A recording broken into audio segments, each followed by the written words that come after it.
And then boom with Jason Ross. No, he didn't. Yes, he.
No. It is not October 1st. I wish it was, Jason, I wish October 1st is probably going to be like 96. I was looking at it last night because that's what I do. I like to look ahead at weather. And yeah, totally. I'm not gonna fight back on that one. So your approximate temperatures, and by the way, shout out to meteorology, because the things we take for granted, like, it wasn't that long ago, if you could predict the weather with any sort of certainty, you were most likely burned in a fire. Like, you're a wizard or a sorcerer, and you need to be taken from the earth because, whatever. Jason still thinks that way. Mm-hmm. Well, today it's supposed to be around 100. That's not fall. Even into next week, 91, 92. The second, it starts to get a little better. We're in the mid 80s. That's fine. But then I'll point you to what I had said, the 6th, which is actually a Sunday. I'm sorry, October 7th, Monday. Because it's next week. It's like the first week of October. 91, 84, 80, 84, 86. That's fine. Still a little too warm. But come Monday, 82, 77, 76, 79. You get some 80s here, a lot of 70s. Right around Halloween, says it's going to be in the high 60s, low 70s. 30 days out. Isn't that amazing? I mean, really, isn't that amazing that they can? They were just guessing. Yeah, probably. But yeah, fall for me is when it's pretty consistently in the 70s. It looks like, according to this, our last 90-degree day of the year will most likely be either the 30th of this month or the 1st of next. Maybe. Okay. So first order of business, the weather. Second order of business, and it's a safe space. We're all friends here. Anyone use the upstairs bathroom this morning? I have not. Not yet. Chris? No. I probably will. Well, someone did. Because I know those bathrooms are usually cleaned overnight. The one over there? Yeah. There's only one candidate. That's what I'm thinking too. Someone. Well, I'm not going to say it. Let me just randomly tell you, coming up at 8:43, let's go streaking. Yeah, it's gross. Yeah, it's rough. We do know someone that is usually downstairs, but uses this bathroom. Yes, we do. Yes, we do. That's actually not okay. Not okay. Talk about it. That's not the executive washroom. No. Thirdly, just want maybe it's like Air Force One, where once the president gets into an airplane, it becomes Air Force One. Maybe where this person goes into it becomes the executive washroom. Maybe that, yeah. It's like exactly. Whoever, Angel One or whatever their code name is becomes that exactly. When they're there. That's a good point, Chris. Speaking of digestive issues, I just want to announce to everybody I ate a lot of beets yesterday, so just want to keep that in the forefront of my head so that I just don't have a heart attack and die. Yeah. What was the other thing I had for you? Oh yeah, so 2 things. I'm still doing pretty well on this. I don't like calling it a health kick, on this lifestyle adjustment. You know, I have the one cheat meal a week, and over the weekend it was enchiladas my wife made. I forget what it was. Stinky. Oh yeah, let me tell you, that's another thing about adjusting your diet is when you dip your toe back in the pool. Right. You're basically like it's like letting go of a fully blown up balloon and it flies across the room. So, and then I'm doing the workouts, right? Like, been really doing well. In fact, I even snuck in an extra one in the last week just because I was like, I feel good, feel good enough to do it. But when I first started, so like my first full month, I hit my goal of 10 pounds, right? And that was a weekend. What was the weekend we did the Oreo? That was what? So like a week ago, this last Sunday? Yes. Okay. So, but then over the last week and today or yesterday, well, even this morning, I've completely plateaued. I haven't lost a pound. I haven't gained a pound. Mm-hmm. It basically fluctuates about 3.5 pounds a day from my lightest to my heaviest. And you read different things like don't step on the scale once a week. And then, the other stuff is like, no, step on the scale a bunch of times during the day. Get used to what your fluctuations are, and it's not going to hurt you. And yeah, so I do. I'm on the scale probably 3-4 times a day, just wanting to get used to what my fluctuations are. But I don't know what it is. I don't know if it's just a plateau you have to push past. I don't know if I did read something where it's like if you adjust your caloric intake down and then you lose weight, that means you need less calories, so you have to readjust it. And then people say like the big thing is be in a caloric deficit. Burn more calories during the course of a day than you take in. And I look at that and I'm like, how? Like, unless I'm running, like I'm legit, like jogging, playing basketball for a couple. It is hard. If you're eating, even if you're eating like 1,500 calories a day, 2,000 calories a day, and just keep in mind like a Big Mac's like 700. I'm not saying I eat a Big Mac. I'm just saying. I am trying to do the trick where I'm associating, like, for example, a blueberry muffin is around 400, 450 calories. And that means that I would have to do somewhere around 30 minutes of medium intensity cardio to just match that. So I'm trying to do the thing where I look at a food that I want. Like, is it worth it? Yeah. Like I go, okay, well, do I want this? Because just to break even, I've got to do this. And I don't want to do that. But, health shake, protein shake for breakfast. I had leftover chicken breast and brown rice for lunch yesterday. And last night, pozole, which was actually better than my first one. It was really freaking good. But I don't know. I don't know what the deal is. Like, there's nothing I can do. It just kind of pisses me off. Like, come on, I'm still doing the thing. Like, did you forget? Can we? But isn't it about feeling good? Don't you feel good? Or is that getting you down? No, I do, and it's becoming a habit, and I appreciate that it's becoming a habit. My whole thing is focusing on not burning out. I just don't want to burn out. I don't want to do this for 2 months and then be like, pizza. I don't want to work out. Like, I want to keep it a habit somehow, and I feel like I'm doing that. But part of, the 2 coolest things is like noticing a change and seeing the change, weight-wise. So I'm just choosing, Jason, to tell myself that it's because of all the muscle I'm gaining. And muscle weighs more than fat. That's what I'm choosing. I'm choosing to believe that I'm gaining so much. Are you in Shredville? I am actually the mayor of Shredville. We have jackets and everything. And then the other thing, let's see, what do we have here? So we had the bathroom, we had the beats, we had one of the keys in everything I read.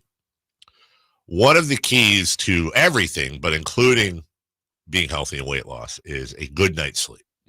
And they all say the same thing. You're 8 hours minimum of REM sleep. And I'm like, yeah, okay, It's just not. Good luck.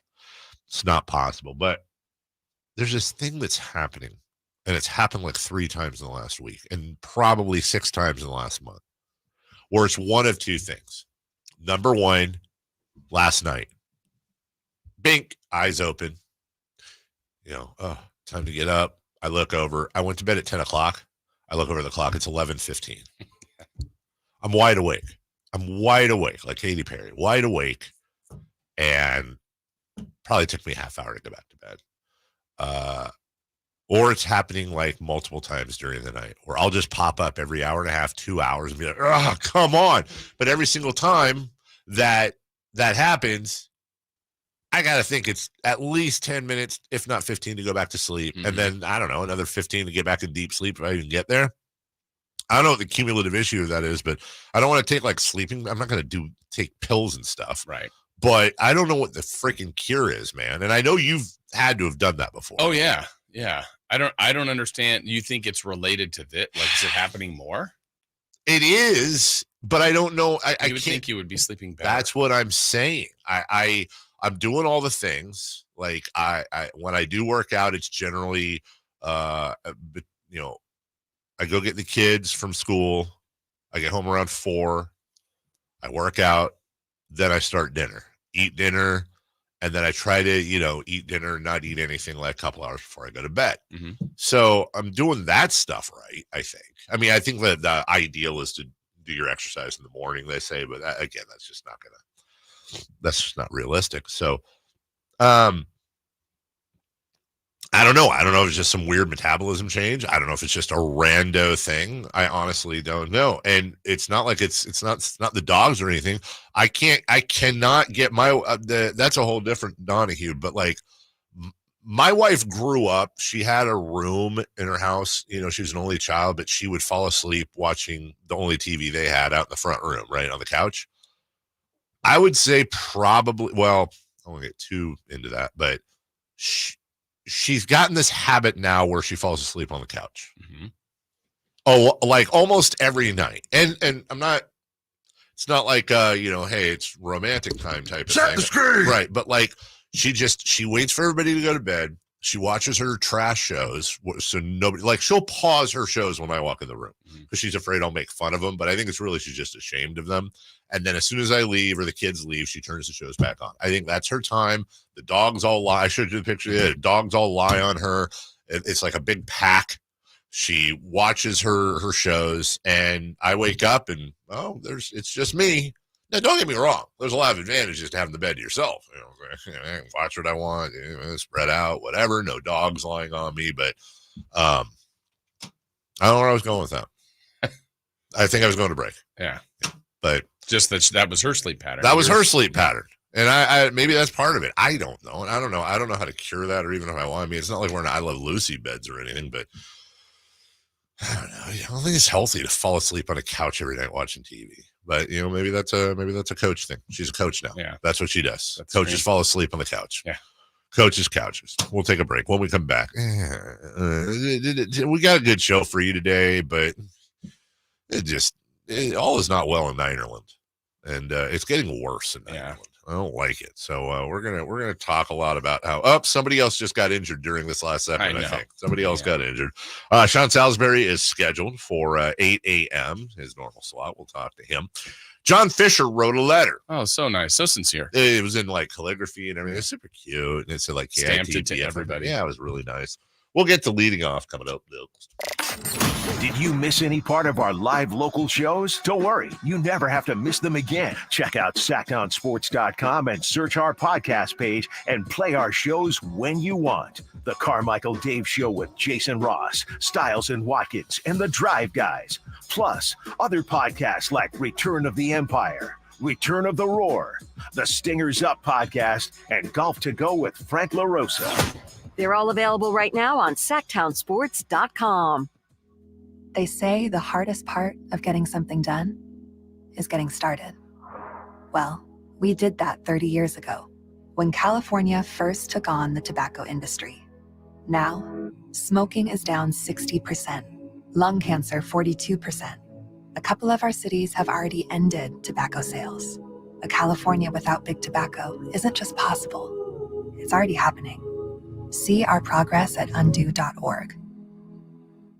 Have you heard you can listen to your favorite news podcasts ad-free? Good news! With Amazon Music, you have access to the largest catalog of ad-free top podcasts included with your Prime membership. Enjoy shows like The Daily, Up First, and Consider This, available ad-free on Amazon Music. To start listening, download the Amazon Music app for free or go to amazon.com/ad-free. That's amazon.com/ad-free to catch up on the latest episodes without the ads. All guests come to you from the Folsom Lake Honda hotline. Folsom Lake Honda, your one-stop Honda shop. Let's do it. Leading off, the 3 top stories in the morning. Huge news. This is very important. Here's cut number 1. Kyle, Christian traveled to Germany over the weekend, I believe, and is that to visit with Dr. Wheeling? And what's your understanding of what he's hoping to accomplish there? I'm not sure what doctor it is. I know he's going to see a specialist that I believe can help him with his Achilles process, and I think he's doing that over these next few days, and hopefully it'll help.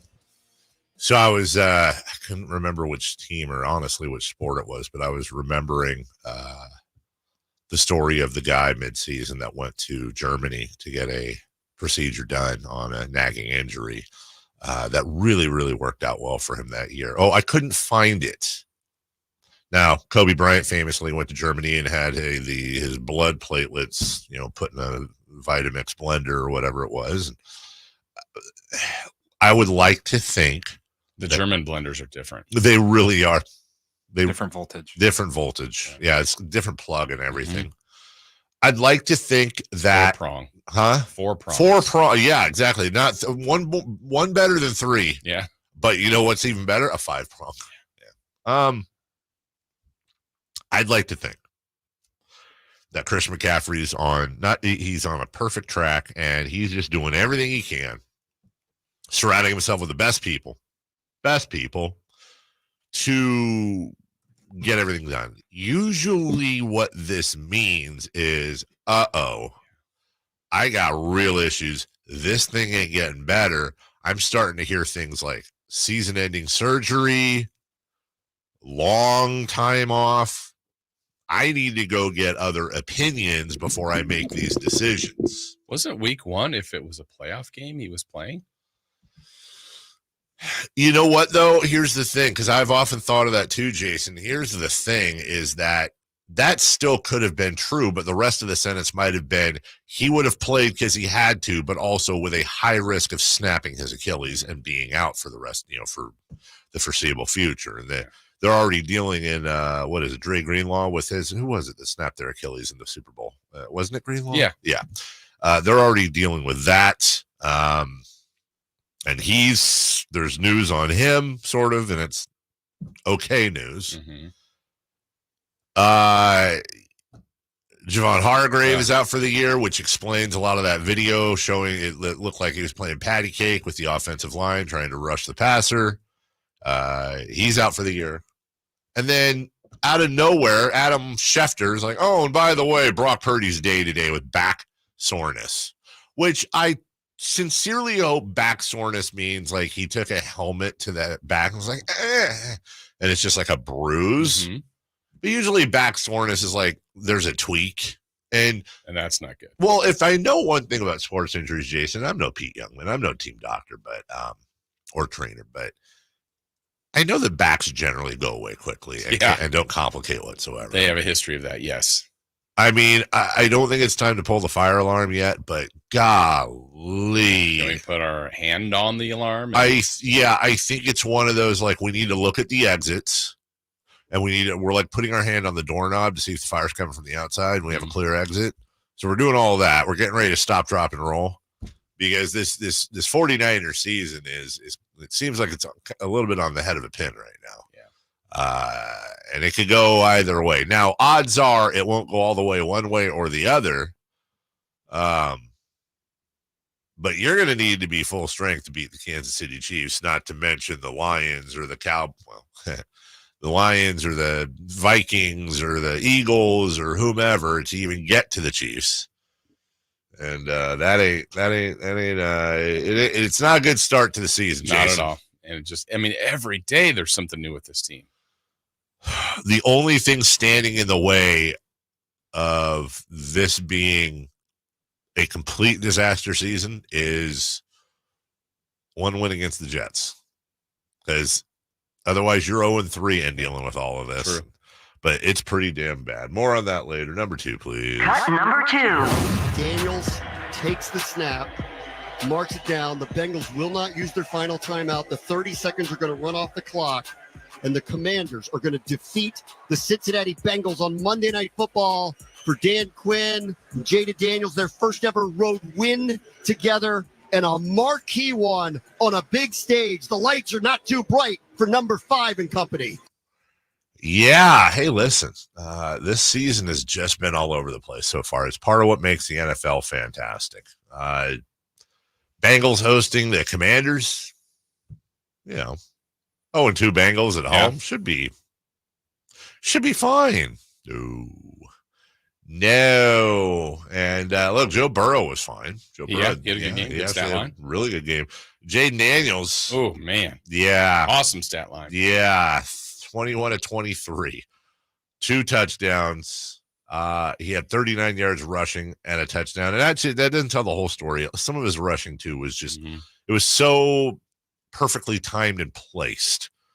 And it seems that finally there's a quarterback and an offensive coordinator and a coach that realizes, something, Terry McLaurin's one of the best receivers in the NFL. Terry McLaurin can stand with he may not be CeeDee Lamb or Tyreek Hill, but whatever that next level is, and I'm talking like, when he's normal, that Ayuk level, Terry McLaurin's there. Yeah. Consistently, he's been good with all sorts of different quarterbacks, coordinators, coaches, all that stuff. He has played his entire career.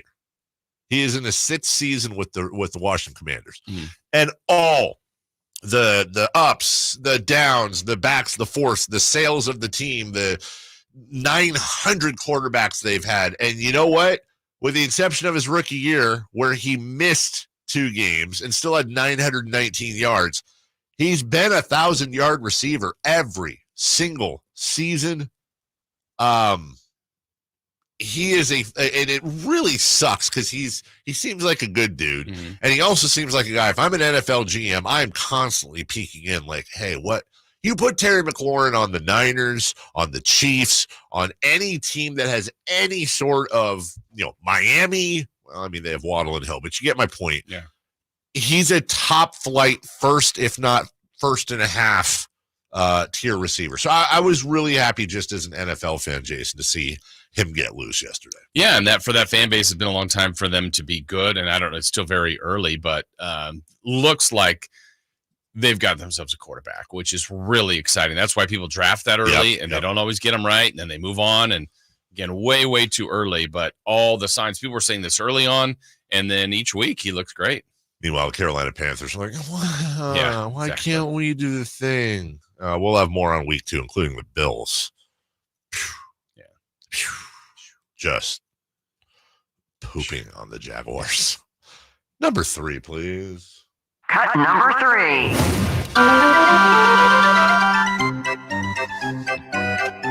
I was wondering what Chris would do.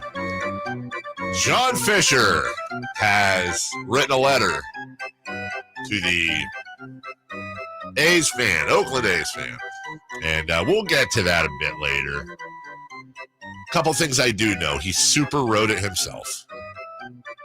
Totally nobody else didn't write it. And, we'll get to it, Jason. Here's the thing. Hot take here. It's actually a really good letter. Top to bottom. It's a really good letter. If you read it in a vacuum, I actually think it's real. Whoever wrote it had to be clear. I'll tell you exactly how it worked. I promise you. This was written by one, if not more people. It went through multiple hands and then got to John Fisher. He probably redlined a few things there. I'm not going to say that. I'm not going to say that. Okay, I'll say that. I'm not going to say that. And then they came up with a final draft to be released. These things happen over days and weeks. Whoever wrote it, like if I was talking to him, I'd be like, you did about as good a job as you could have. That was actually a really good, well-written letter. It's just nobody believes it. It's just nobody believes it because it's garbage. Right. My issue is not with the phrasing of the letter. Right. My issue is simply the actions. It's the epitome of the what was it, the military guy that's like, there's no bombs here, and all the bombs are going off in the background. Well, he said the message, but everybody can see you're full of crap, and he is blatant lies. It really is. It's not even like, well, from a certain point of view. No, it's like, bro, we'll get into we'll show our work a little bit as to why. Well, that's not true, and here's why that's not true. And at this point, just don't even say it. Just let the fans have their last series starts today against the Rangers. Just let them do that, and then just slither off and back into your snake nest. Wait, is that snakes live in a nest? Yes. Hole? Den? Den? A snake den? I've heard nest and den. Well, wherever he slithers, it's a nice, I'll bet you it's a really nice den. Or maybe it's not. It's just a hovel. Just he doesn't want to spend the money. Cut the corners. We'll get to John Fisher blathering soon to be here in Sacramento. Coming up at 7:43. We'll take a break. When we got back, we got audio for you. We'll run through starting with the Bills and Jaguars from last night, Commanders and Bengals. We'll do all that right after this. The only place you'll find Keegan Murray is Sacktown Sports. Out to Keegan Murray, straight away for three, and Keegan knocks down the triple. Hey, Sacramento, it's Keegan Murray, and you're listening to the home of Sacramento Kings, Sacktown Sports. Your local sports leader. Sacramento weather is brought to you by Folsom Lake Kia. I'm Tamara Berg in the KCRA 3 Weather Center. It is Tuesday. Out the door this morning, it feels a bit mild. That means we're going to have a pretty warm day ahead. As we head into the afternoon, it's going to be hot with sunshine and light west winds. Highs today in the range of 97 to 100 across the valley. Get the latest forecast on the KCRA 3 News and the KCRA 3 app. DC here for Folsom Lake Kia, where they make car shopping easy with a huge selection of new Kia models, low payments, and zero down deals with approved credit. Folsom Lake Kia, your trusted dealer in Folsom for over 25 years. FolsomLakeKia.com. Even in a broken Washington, one person delivers results. Our Congressman Kevin Kiley. Working across party lines, Kevin Kiley has helped pass bipartisan bills to lower prices for gas, groceries, and utilities, provide tax relief for the victims of recent wildfires and storms, and to protect Lake Tahoe today and for future generations. Kiley has secured millions of federal dollars to ease traffic on our roads, expand our water supply, and protect our homes and communities from wildfires. And because he believes public safety comes first, Kevin Kiley is working to crack down on repeat offenders, retail thieves, and fentanyl dealers who prey on our youth. Kevin Kiley is always ready to work across party lines to get things done, and never afraid to take on the establishment in Washington or Sacramento when that's what's needed to protect our quality of life. Delivering results. That's Kevin Kiley. Let's keep him working for us. I'm Kevin Kiley, and I approve this message. Paid for by Kevin Kiley for Congress. Okay, everyone, what did you think of the chocolate bar? It's too chewy. It's kind of chalky. Too much nougat. I need to go brush my teeth. Business is booming for Steph's small marketing research firm. After all these focus groups, there's only one conclusion. I need more researchers. And she's way too busy researching Does have peanuts? to waste time researching resumes. I need Indeed. Indeed you do. Put our matching platform to work so you can spend less time searching and more time connecting with talented candidates. Visit Indeed.com/credit and get $75 towards your first sponsored job. Terms and conditions apply. Pros, now's your chance to save big during Pro Savings Days at Lowe's. Right now, save big on appliances like the GE Stainless Steel Kitchen Suite. Plus, save $40 on 5-gallon pails of Valspar Reserve, Valspar Defense, and Valspar Stain. Shop Pro Savings Days today for big savings on everything you need to get the job done right. Because Lowe's knows pros. Valid through 9/27 while supplies last. Selection varies by location. Hey, it's Carmichael Dave for American Energy Heating and Air with a question. Have you recently had a technician diagnose your HVAC system and you were a bit surprised at how much it cost? Or did something seem off about their quote? Because at American Energy, they take pride in giving you honest, straightforward solutions to get that system up and running. Have their qualified technicians come out and give you a free second opinion. It's free. You got nothing to lose but some dollars off of that original quote. They're making the uncomfortable comfortable. They've been doing it since 1981, serving the greater Sacramento area. A+ with the Better Business Bureau. That's why why they keep having customers coming back for more and more and more. You can call them and set that appointment at 916-520-9990. That's 916-520-9990 or AmericanEnergyAir.com.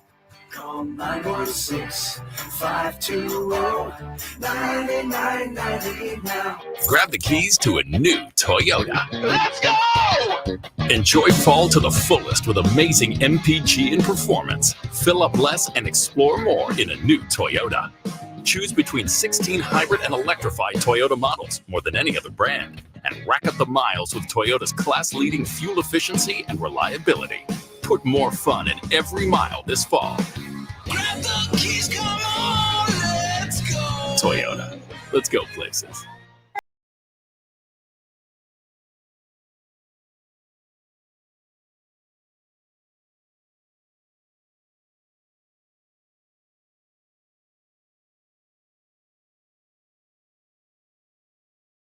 Carmichael Dave Show with Jason Ross. Call or text at 916-339-1140. On Sacktown Sports.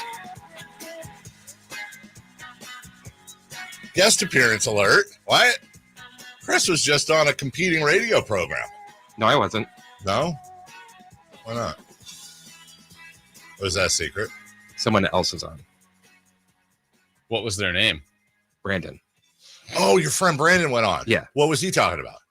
He had a confession to make. Did you happen to hear what it was or no? I did. What was it? It was a total lie. Mm-hmm. He said that at work, he watches soccer games and makes sure that no one knows about it. Can't imagine anyone doing that. Oh, God. I just realized something. I have a meeting downtown. I have this thing downtown at noon. Today. I and it's a thing. Like I can't get out of it. I forgot because in soccer, when they have the international break for players to go play for their, where the countries are playing. Yeah.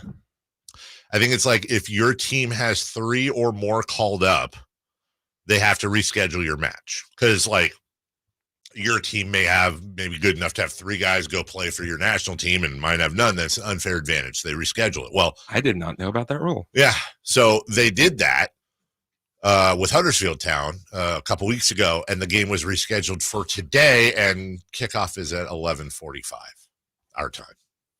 And I'm going to be in this meeting.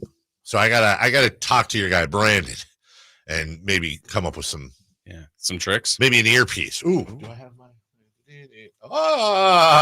Could you can you disguise not the earpiece, but goal, and then that's not the react. problem. If we're sitting there and it's like, so what are our goals for this year and doing the thing? Oh my God, get in, everybody. Let me tell you about the goals. So Dave, how are you feeling about the upcoming year? Damn it! I'm sorry, what? No. That's what I don't think that Jason gets is that about 80% of your rooting in soccer is just being disappointed. Yeah.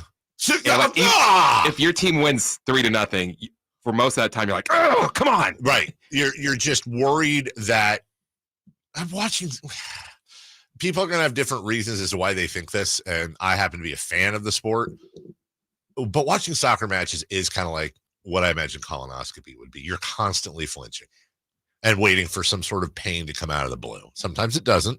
Maybe sometimes it's pleasant. But generally, it just feels like an absolute imposition on your nervous system. My friend watched a game with me one time, and he said about 30 minutes in, are you even enjoying this? Yeah. No. I'm waiting for the 2-2 tie. That's right. Or we have a 2-2 or it's a 2-1 lead and time's running out and you're just waiting for the inevitable goal that's going to tie the thing. It's just, by the way, your boy Erling Haaland's got a little bit of an attitude, doesn't he? He's supposed to. A little bit. Just a little bit. He's getting mouthy. Stay humble. NFL underdogs of 5.5 points or more are now this is ridiculous. They are 14-2 against the spread this season with 10 outright wins. They were 5-0 in week 3. 5-0. So the NFL is even tricking Vegas. I mean, Vegas hadn't done a good job this year. And I'll tell you, I wrote this last night on the old tweeter, but and we talked about it on the show yesterday. That 4.5 point spread with Jacksonville might have been the weakest line I've seen in a long time. Now, again, any given Sunday, I'm sure obviously the Bengals were favored, and we've had all kinds of as you see here. Yeah. But it's not about predicting. It's about where's the value in the bet. Jacksonville has not won. Buffalo has not lost. You're playing in Buffalo on Monday Night Football. And the Jags have not looked good this year. And it's you're favoring Buffalo by 4.5 points. That was over on the first drive. Right. The first drive, and Buffalo beat the spread and never, ever, ever looked back. James Cook is making people forget about Florida State's Dalvin Cook. That's his brother, by the way. Collins in motion right to left. Cook gets the handoff, going to try to get the corner. He's got it to the 5 and to the front pylon. He's in for a touchdown. A 7-yard touchdown run. James Cook's 4th in his last 2 games. Hey, not for nothing. I just realized I've been thinking about it all morning. Chris, you look like that one Transformer with that jersey on. Bumblebee. Bumblebee's yellow. Yeah, so's that. It's green. It looks yellow to me. Okay, you need to get your eyes Jason, right. Does that look yellow to you? Honestly. It's like highlighter. Yeah. Neon-ish. Yeah. Yeah. Not yellow. I mean. Yeah. Yeah. Wait. So we're all on the same page. Well, no, but you see, I mean, look, I can see green tinting, but you're right. It looks like a highlighter, which is yellow. A highlighter's yellow. I mean, I know there's like other highlighters. Green. Yellowish green. No, I will accept a greenish yellow. Okay.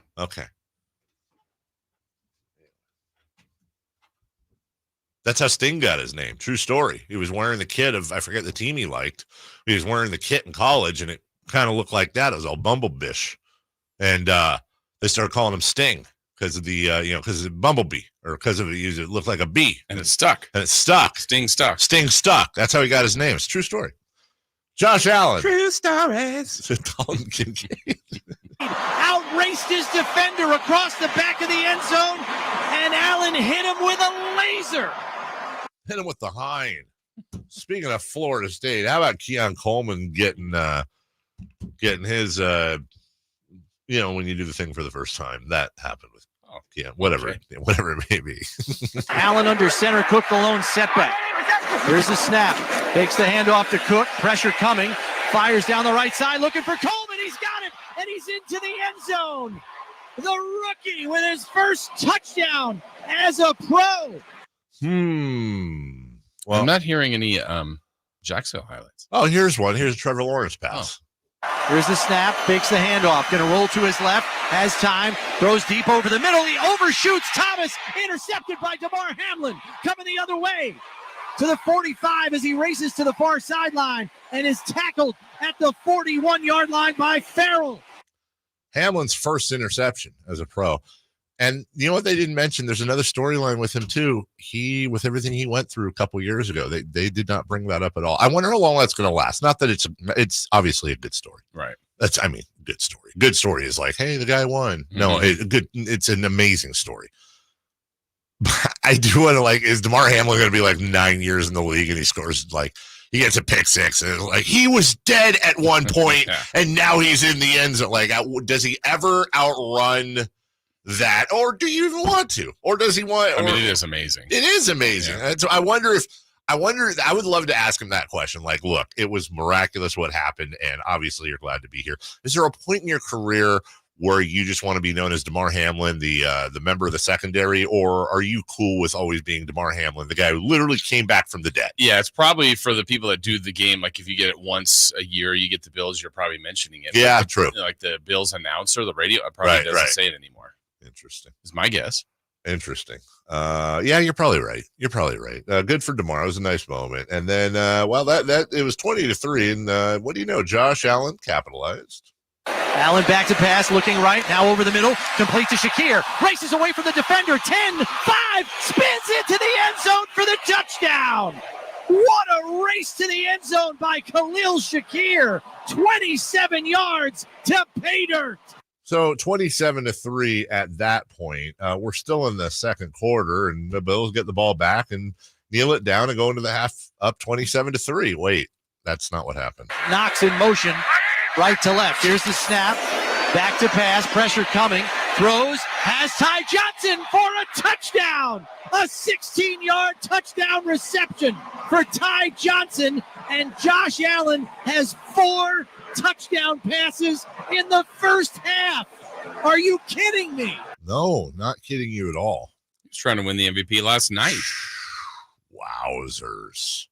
The good news for the I was going to say the good news for the Jags is they outscored them in the second. No, they didn't actually. It was 13 said everything.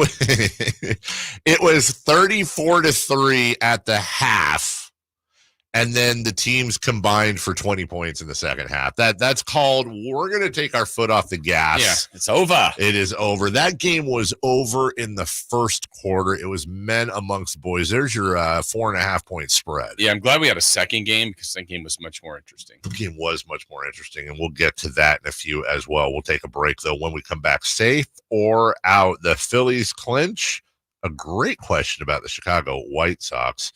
And a really good story that we need to talk about more in baseball involving a city everybody likes, Detroit, Michigan. We'll be right back after this. On the move? Got somewhere to be? Take Sacramento Kings basketball with you. The Sacktown Sports app will let you stay connected to your passion. Never miss a moment of Sacramento Kings basketball with the Sacktown Sports app. Finally, an easy way to find home improvement contractors. Just visit subcontractorsunited.com and simplify your search for home services professionals. From cabinets to windows, roofing to plumbing, Subcontractors United is an easy, simple way to find and hire a home improvement contractor. And you never have to give up personal information. So no harassing phone calls like you get from those other websites. Subcontractorsunited.com is sponsored by D&D Cabinets and Savage Design. It's Capital Casino, Sacramento's #1 poker room. And guess what? Primetime football is back. Capital Casino is giving away $500 per game in high hand bonuses for every Sunday, Monday, and Thursday night primetime game. As always, offering the best food, the best service, and the best action with the most variety of games in the region, conveniently located in downtown Sacramento. So check them out, Capital Casino, and always remember to gamble responsibly. 1-800-GAMBLER. Everywhere you look, things are getting more expensive. So at Consumer Cellular, we're lowering the price for those 50 and up. Now you can get unlimited talk, text, and data for $30 a line when you buy 2. That's just $60 a month for 2 unlimited lines. So if you're 50 and up, make the switch and save. Come on, you've earned this.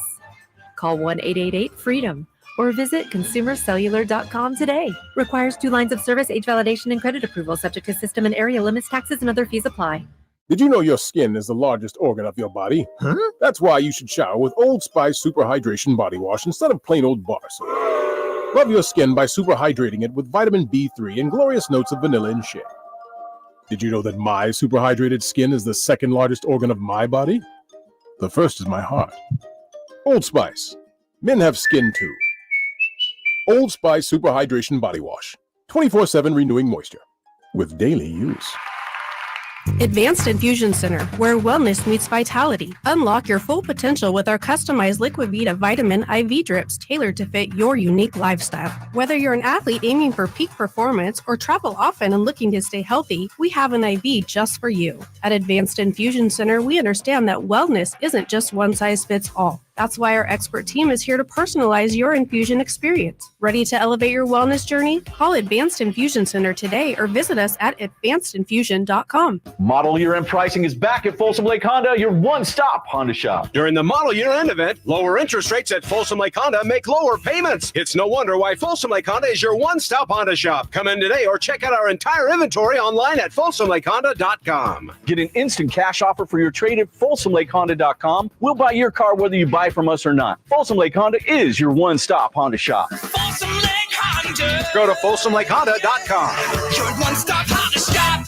You've seen him on the roast of Tom Brady, and you've heard him host the #1 podcast in the world, Kill Tony. Now see Tony Hinchcliffe perform stand-up comedy live at the venue at Thunder Valley, Friday, October 11th. The man behind millions of views worldwide and countless sold-out shows brings his stand-up set to you, Tony Hinchcliffe. Critics call him a must-see. Don't miss this stand-up comedian, writer, podcast host, and professional wordsmith live in Sacramento. Tony Hinchcliffe. Get tickets at ThunderValleyResort.com. Safe or out? It's time to go around baseball. 3 pitches, 3 swings. It's safe or out on the Carmichael Dave Show with Jason Ross.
And kind of, it's the Dodgers to me, though. It is. I no disrespect to Philly, and we've seen the way this. Look, Arizona was your National League champion last year. So if you gave me a choice between the Dodgers and the field in the NL, God, it's a coin flip, and I'm probably taking the field just because it's baseball. But if you're asking me who the team to beat is, I think it's the team with Shohei Ohtani. I think it's the team with Mookie Betts. I think it's the team with Freddie Freeman. I think it's the Dodgers, but who's pitching? Bob Shohei Thompson Berry. Bob Thompson Berry's pitching? Yes, he is. Man, never mind. You got what? You got Yamamoto, Flaherty. Is Walker Buehler still going, or did he get hurt? Yeah, Walker Buehler, Texas Ranger, and then anyone want to try to name the Dodgers' 5th starter? Let's play good old Clayton Kershaw. Clayton Kershaw is he's their 3rd starter according to the depth chart. He threw a 30-pitch bullpen session on Friday, so we'll see. Maybe he can come back for the playoffs, and really that's where he shines. Yeah. Let's play a game of Have You Ever Heard of This Person? Okay.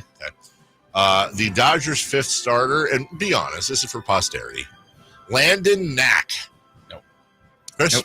Nope. He's got a knack for pitching. Hey, low-hanging fruit. Gavin Lux and the LA Dodgers. That's my team to beat, Jason. Okay. I still think it's the Phillies at this point, but the field wouldn't be a bad pick on either against the Dodgers or against the Phillies, just the way baseball works. I just think the Phillies are more complete. Dodgers lineup, though, is scary good. The 2024 World Series will feature the New York Yankees versus the Milwaukee Brewers. Oh. You know what I'd actually like? What would make me watch? And I know people say this and they don't. I would actually watch this. I hope it's like the Guardians and the Brewers, or the Royals and the Brewers. No, give me the Mets. Give you the Mets. By the way, the Royals lost 7 in a row. That's not good. Give you the Mets. You're a Mets guy. They got the whole thing with Grimace going on. Big Steve Cohen fan. Yeah, it's your guy. Number 2, please. Okay, first is this second base? Did you want to go with year or season? Because they might both fit. I think season. Okay. Probably. Safe or out, the Chicago Bulls will win more games this season than the Chicago White Sox. So the White Sox, with 6 games left, have won 36 games. Let's say they go 2-4, and gosh, I think that's being nice to them. Okay. That would very nice. Very nice. That's going to give them 38. Maybe 37 wins. Well, I think the Bulls of last season that still got in that 9-10 game won 39. Yeah, the Bulls of last season won 39 games. They were 39 and 43. And they no longer have DeMar DeRozan. No, they do not have DeMar DeRozan. And others. In fact, their starting lineup this year is set to be Josh Giddey, Kobe White, Zach LaVine, Patrick Williams, and Nikola Vucevic. So no DeRozan, no Caruso. No, they do have Lonzo Ball, though. Okay. He's going to be good for 3 games. Let's see. Yeah. God, that's a great question. That's a really, really, really good question. Just for fun. You say out, the Bulls won't. I'm going to say safe they do, just because that's fun to me. If the NBA team wins more than the baseball team, I believe that would also be the first time in sports history that a baseball team in a city lost wins-wise to a basketball team in the same city. That has to be true. Woof. Woof. Woof. Third base. The Angels and the Tigers have the longest active playoff droughts in MLB. Why are you laughing? Could you imagine having like a huge long... No, I would just find another team. Safer out. The Tigers' late season turnaround and quest for the playoffs is one of MLB's best stories. Safe. You know, I don't have. I think they're in right now, right? I believe they are.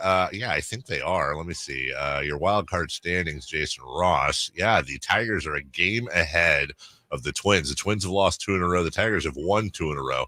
And they were like 9 games below 500. Yes, they were. They've also pulled into a tie with the Kansas City Royals. The Royals have lost, as I said, 7 in a row. So, and I think the Tigers' last 3 games, the White Sox. I mean, it's pretty good that you get the White Sox, but. Was it the Tigers? Wasn't it I read something yesterday where it's like, weren't they 50 and 60 at one point? Probably. And now they're 82 and 74. Wow, that's really good. I think it's a wonderful story, and I don't have any explanation for this. Yeah, maybe it's the uniforms. Maybe it's Derek Lee's dad in the movie. Maybe it's Mr. Baseball. I don't know. I've always had this. Maybe it's Sparky Anderson. I've had this weird, I don't. When you say the uniforms, you like those? I actually do. I think they're clean. I like the little D logo on the hat, the calligraphy.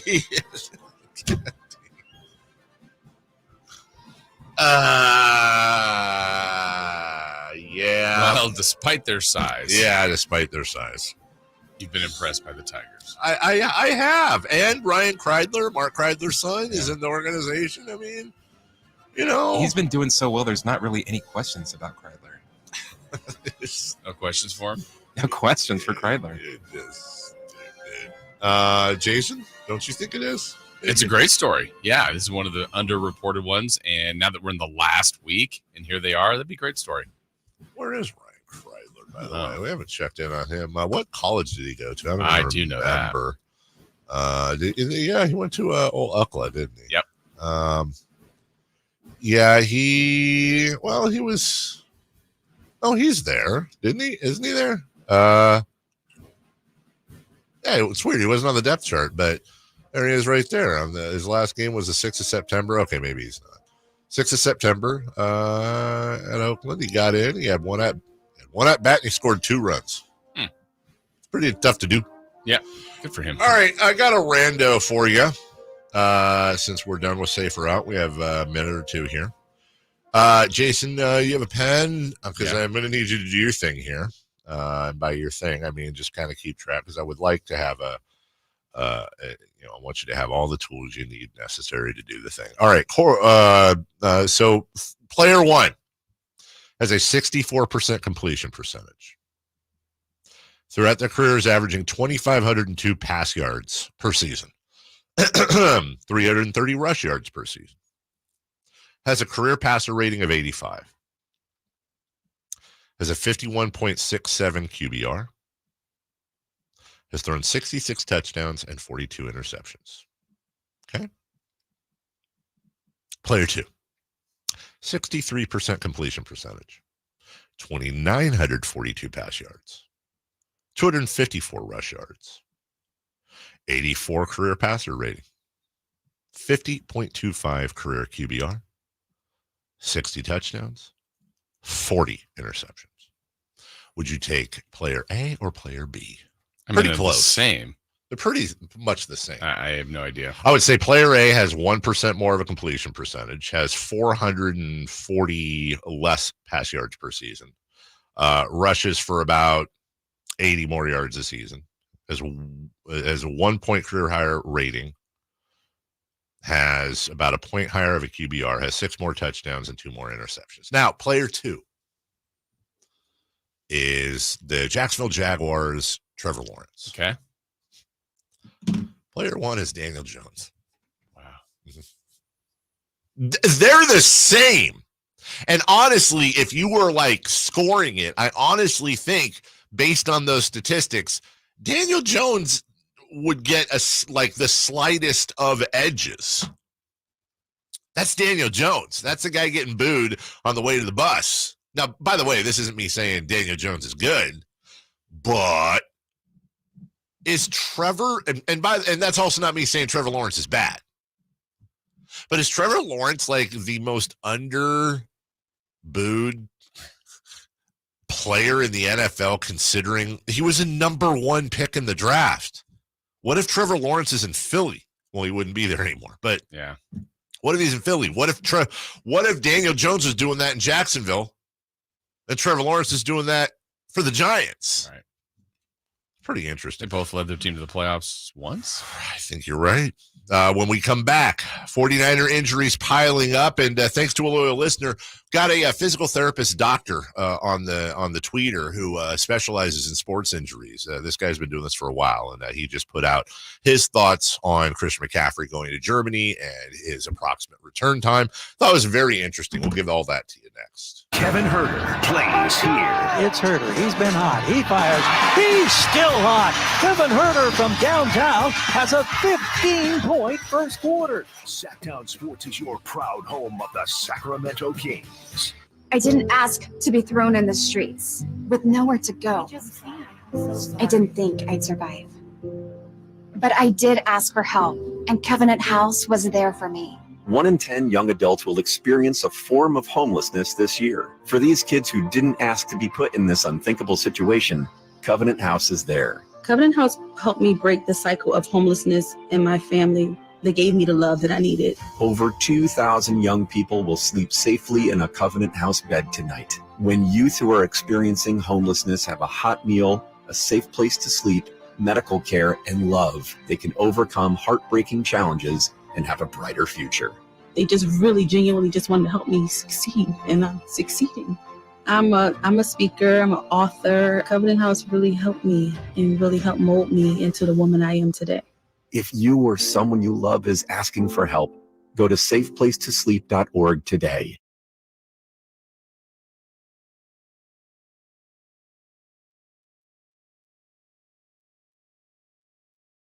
DC here, and if you've been thinking about a new car, you gotta see my friends at Folsom Lake Kia. You can always count on low payments and zero down deals with approved credit. Folsom Lake Kia, over 25 years, right here in Folsom. Sacramento weather is brought to you by Folsom Lake Kia. I'm Tamara Berg in the KCRA3 Weather Center. It is Tuesday. Out the door this morning, it feels a bit mild. That means we're going to have a pretty warm day ahead. As we head into the afternoon, it's going to be hot with sunshine and light west winds. Highs today in the range of 97 to 100 across the valley. Get the latest forecast on the KCRA3 News and the KCRA3 app. Who's ready for some fun on Saturday? Country in the Park 2 takes over Heart Health Park at Cal Expo with Dirk Bentley, Harmony, plus line dancing and a mechanical bull, axe throwing, pop-up clothing stores, and food trucks. Tickets start as low as $52 at CITPfest.com. Grab your family and join us for Country in the Park 2 this Saturday at Heart Health Park. More at CITPfest.com. Brought to you by A&A Concrete Supply, Folsom Hotel, and Corval, California, Champaign. What sets Ashton & Price apart from other injury law firms? I'll tell you. From beginning to end, all important legal decisions are made directly between our clients and their experienced local attorney. A gate agent flying the plane, the receptionist performing surgery, not a chance. There's simply no substitute for the unique power of the direct attorney-client relationship offered by Ashton and Price. And there's never a fee until we win, and between you and me, we win a lot. Remember, for the best advice, don't think twice. Call Ashton and Price. A new Honda? Nice. Well, it was like this. It was a super hot day, so we all stopped for some ice cream. When bam, the AC went out. My dad started sweating and was all, man, I stink. And my brother was like, I hate this car. And my mom was all, I'm dying in here. Then I said, it's time to call Stockton Honda. Then Dad was like, honey, you're right. I knew you were my favorite. And just like that, Stockton Honda to the rescue. StocktonHonda.com. I would end the day with sore feet, sore legs. The drugstore inserts that I was purchasing were really not very useful at all. I walked into the Good Feet store and the guy kind of grinned at me and said, I hear that a lot. I was living with chronic pain before going to the Good Feet store. Now I don't really have that problem. I'm able to do the things that I expect to be able to do, even at my advanced age. I feel pretty good about what's going on. Come to the Good Feet store now for a free fitting and test walk. All guests come to you from the Folsom Lake Honda hotline. Folsom Lake Honda, your one-stop Honda shop. Your local sports leader in the 916. KHD1 Sacramento, KYMX HD3 Sacramento. From the Power Business Technology Toshiba Studios, Sacktown Sports 1140. The Carmichael Dave Show. He's on the microphone when he's not on the microphone. He's playing a song, and when he's not playing a song, he's on the microphone. And then boom, with Jason Ross. No, he didn't. Yes, he did. Call or text at 916-339-1140. It's the Carmichael Dave Show with Jason Ross on Sacktown Sports.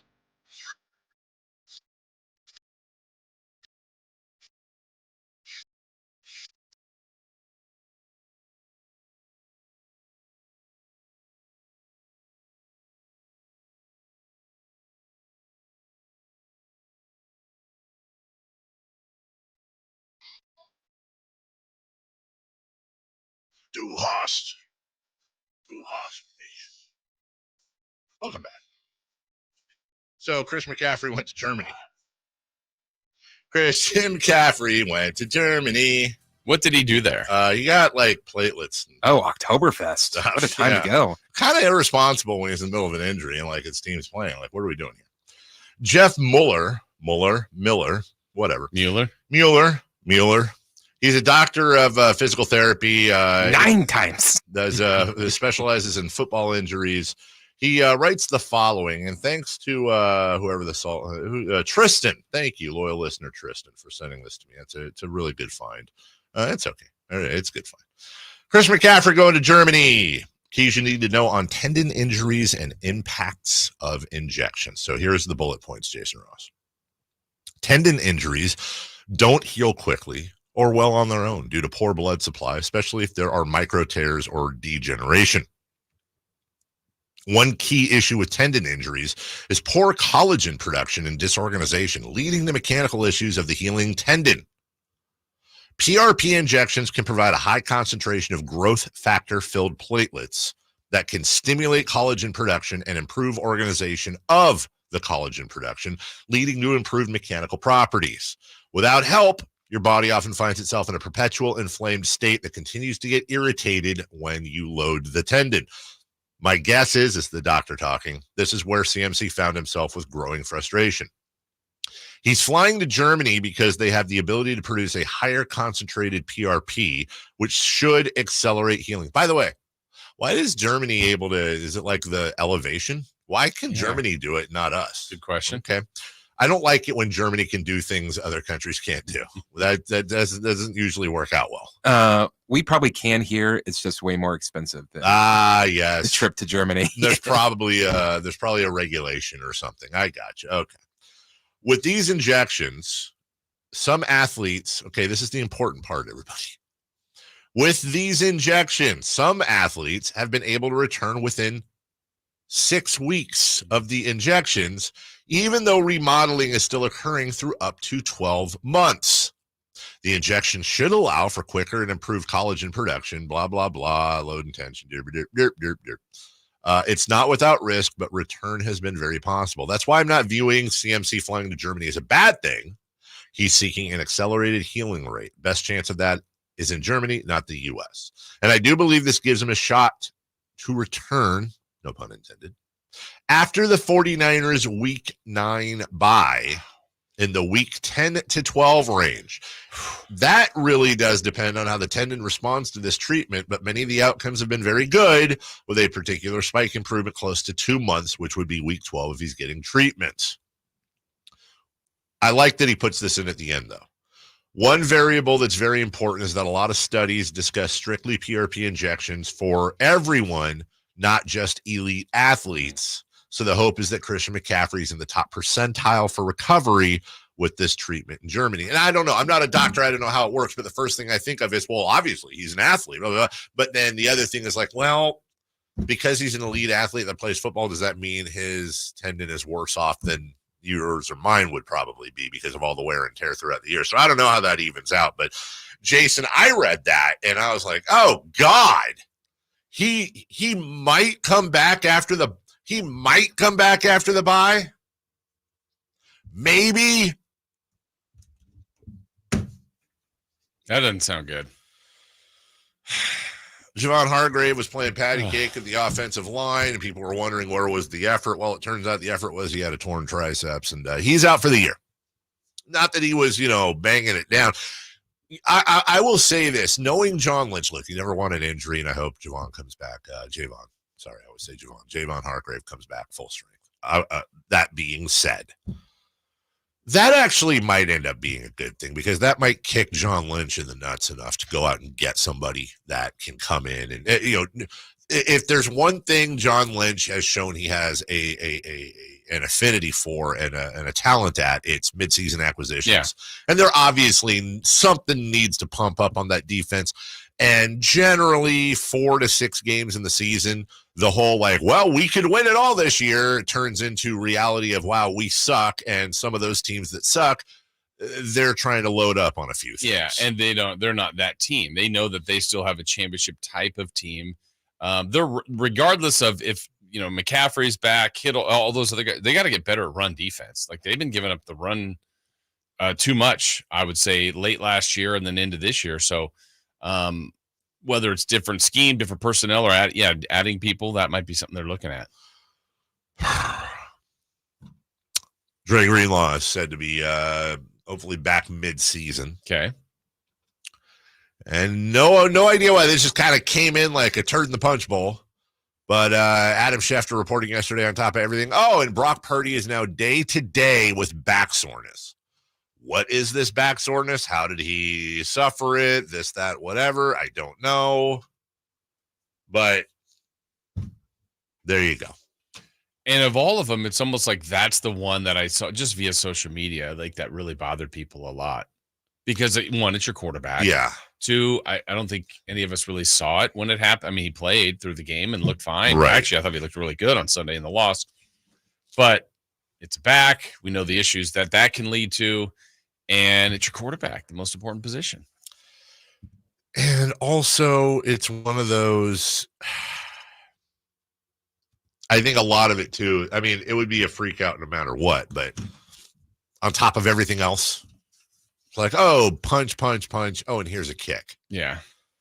Well, let me drink hold on, let me stir this up here. This is, for those of you watching on YouTube, this is my mug of what I like to call copium. This is me coping with things in the most optimistic of ways. Okay, ready? Supercharged? All right, so Christian McCaffrey set to come back, we hope, after the bye. Dre Greenlaw will come back right around the midpoint of the season. That's right around the bye. I'm sure the Brock Purdy thing is just probably a bruise. He'll be fine. They'll probably go out and make a trade for acquire some sort of defensive person thinger. Brandon Ayuk's only going to get better with time, as Matt Barrow said yesterday. Should be starting around next week against the Patriots. Debo's going to return. That doesn't seem to be a long-term thing. So maybe what's going on, the Niners just have to survive, be maybe a game or two above 500 come week 9, come the bye week. And then they load up and everybody starts coming back. And right around week 10, week 11, they get to full strength, except everybody don't have the wear and tear from all season. Everybody's good to go. And they are peaking going into the playoffs. And we're looking back at all this and going, ha, ha. Remember when we were worried? That's a good batch of copium. I will say this. I mean, it's certainly not likely that all of that happens, and it is 100% copium. But there, it's semi-realistic copium, like just in the sense that it does seem like McCaffrey's going to return this year. Mm-hmm. It doesn't seem like Brock Purdy's going to have some sort of extended injury. Debo will return. I can't imagine Brandon Ayuk sucks forever. Dre Greenlaw is going to return.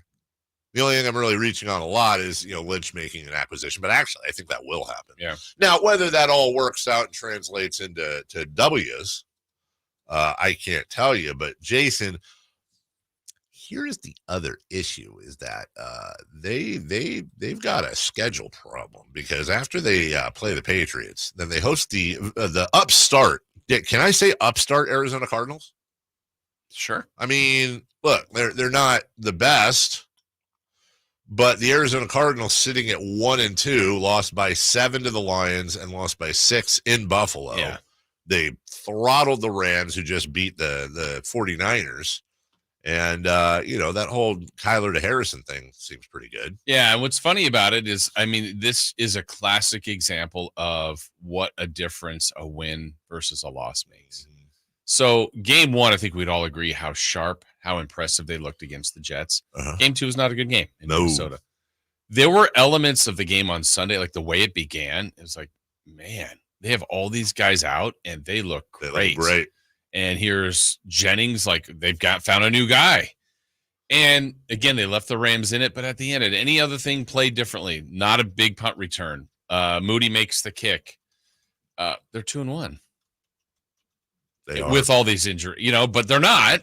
But it's so funny how fragile it can swing. And so when you lose, you're 1-2. All this news piles on. You're like, man, are they going to make the playoffs with all these injuries? From, hey, this might be the team to beat in the NFC, even with all this stuff going on, to I'm really worried about it. It can be that fragile. It can turn that quickly. I don't like it. Yeah. After the bye, they have the bye after the Cowboys. They go Cardinals at Seahawks, home Chiefs, home Cowboys. After the bye, at the Bucks. So remember last year, this is actually kind of strange. Remember last year, they lost 3 in a row going into the bye, and they went to Jacksonville. Now they go into the bye, they go to Tampa Bay. Mm-hmm. And then it's home Seahawks, at Packers, at Bills, home Bears, home Rams, at Dolphins, home Lions, at Cardinals. If they're full strength, that is one of those things where they could just power through. Yeah. And end up winning 8 of 9, 9 in a row, 7 of 9. But again, I think playing that game is very, very, very dangerous. We'll take a break. When we come back, 3 for Madness. There was a premiere last night in Hollywood you might be interested in. The Final A's homestand begins today, and Sac State will be a topic. We'll ask about that. As far as a college football town, we may also have a surprise guest come on today regarding the Hornets and their quest for the 12-pack. We'll take a break. We'll come back after this. Subscribe to Sacktown Sports on YouTube and watch the Carmichael Dave Show with Jason Ross, Stiles and Watkins, and the Drive Guys. Live Monday through Friday from 6 to 6. Plus view archive shows and exclusive content. Subscribe at youtube.com/Sacktown Sports. I had been starting to be sick all the time at work, so I went to the doctor. He asked if people in the office smoked. He identified it as being exposed to secondhand smoke. I decided to sue. It was worth it in the end, California being the first state to be smoke-free in workplaces and restaurants in the country. Andrea was part of a historic movement to ban smoking in the workplace. Learn how she and other Californians are fighting big tobacco at undo.org. Tired of ads interrupting your favorite news podcasts? Good news! Ad-free listening on Amazon Music is included with your Prime membership. Stay up to date on everything newsworthy with podcasts like The Daily, Up First, and 5 Things Uninterrupted at Amazon.com/ad-free. Just head to Amazon.com/ad-free to catch up on the latest episodes without the ads. 3 questions, 3 answers. It's 3 for Madness on the Carmichael Dave Show with Jason Ross. Here's question 1.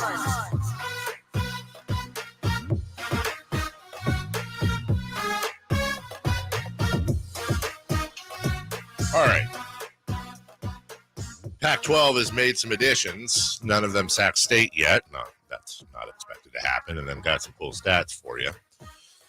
So that's coming up at 7:28. Also, at 8:43, Josh Wood is going to, at 8:43. Josh Wood will join us, and we're going to talk about the Sac State. If you're going, who's Josh Wood, or what are you talking about? I'll leave that for when he comes on and let him explain who he is and why he's talking about the Sac State stuff. But you're not going to get a better source publicly than Josh when it comes to all this. So we'll give you some updates there. And I believe this is the first interview he's done on this topic publicly. So that's a nice little get for you, Jason. Thank you. Jason just working the streets, man. In the meantime, 3 for Madness. Question 1. The Hollywood premiere of Sharding 5. That's Starting 5, too. Oh. Yeah. Sorry. Yeah. It says Sharding 5. Why'd you write it like that? The Hollywood premiere of Starting 5, starring Demonis Sabonis and friends, was last night. Will you be tuning in? I'd be tuning into the first one. Either way, I'd be tuning in. It was filmed up here today, right?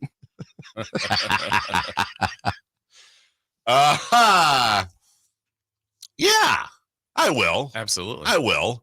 Now, am I going to be tuning in and like fast forwarding to the Demontis Sabonis parts? I don't know yet. It might be, but we'll give it a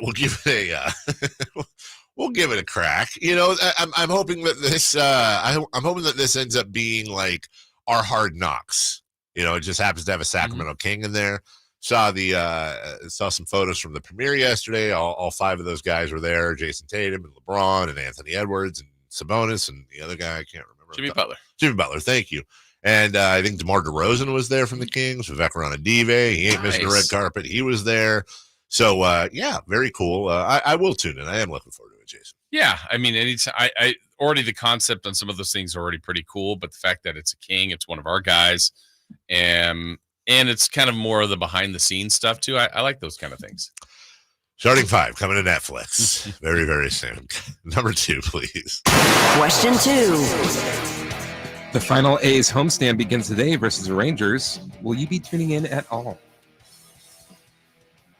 So I'll watch the first 2 A's games the way I watch Saturday Night Live. Like if there's something interesting, the clips will happen and I'll see them, you know, a protest or a chant or someone behind home plate with a John Fisher and effigy. I don't know. But I think I'll watch the last game. I think I'll actually watch it in its entirety. It's 12:45 start.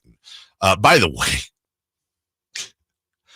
have you seen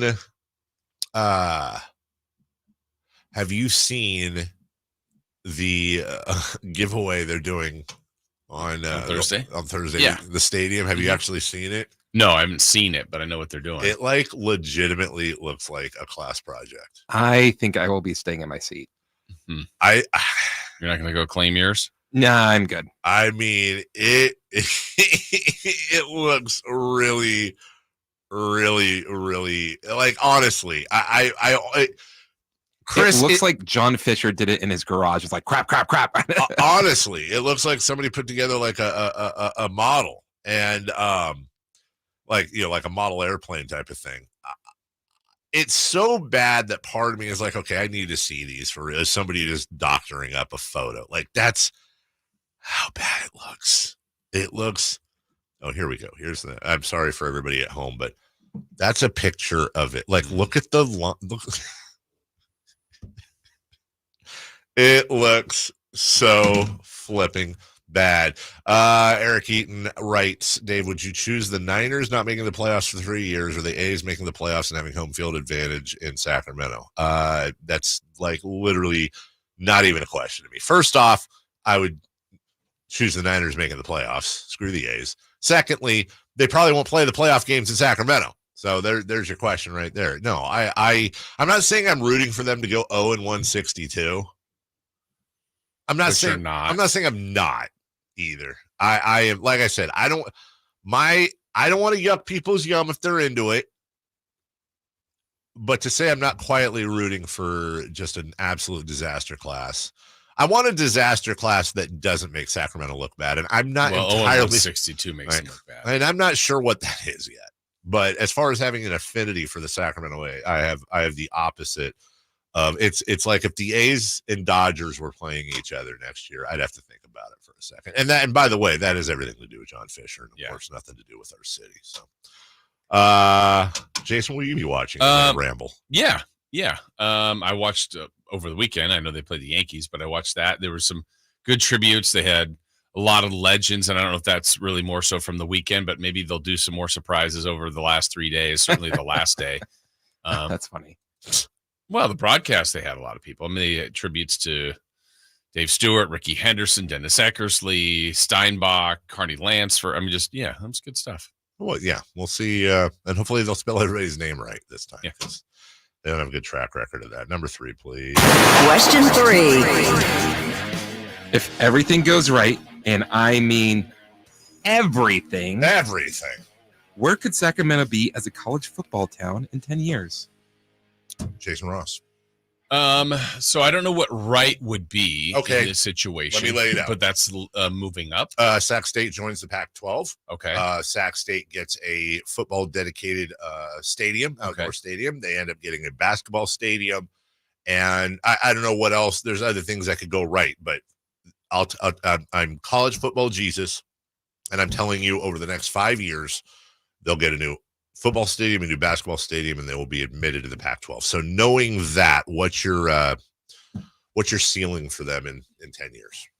Well, then I think they would have most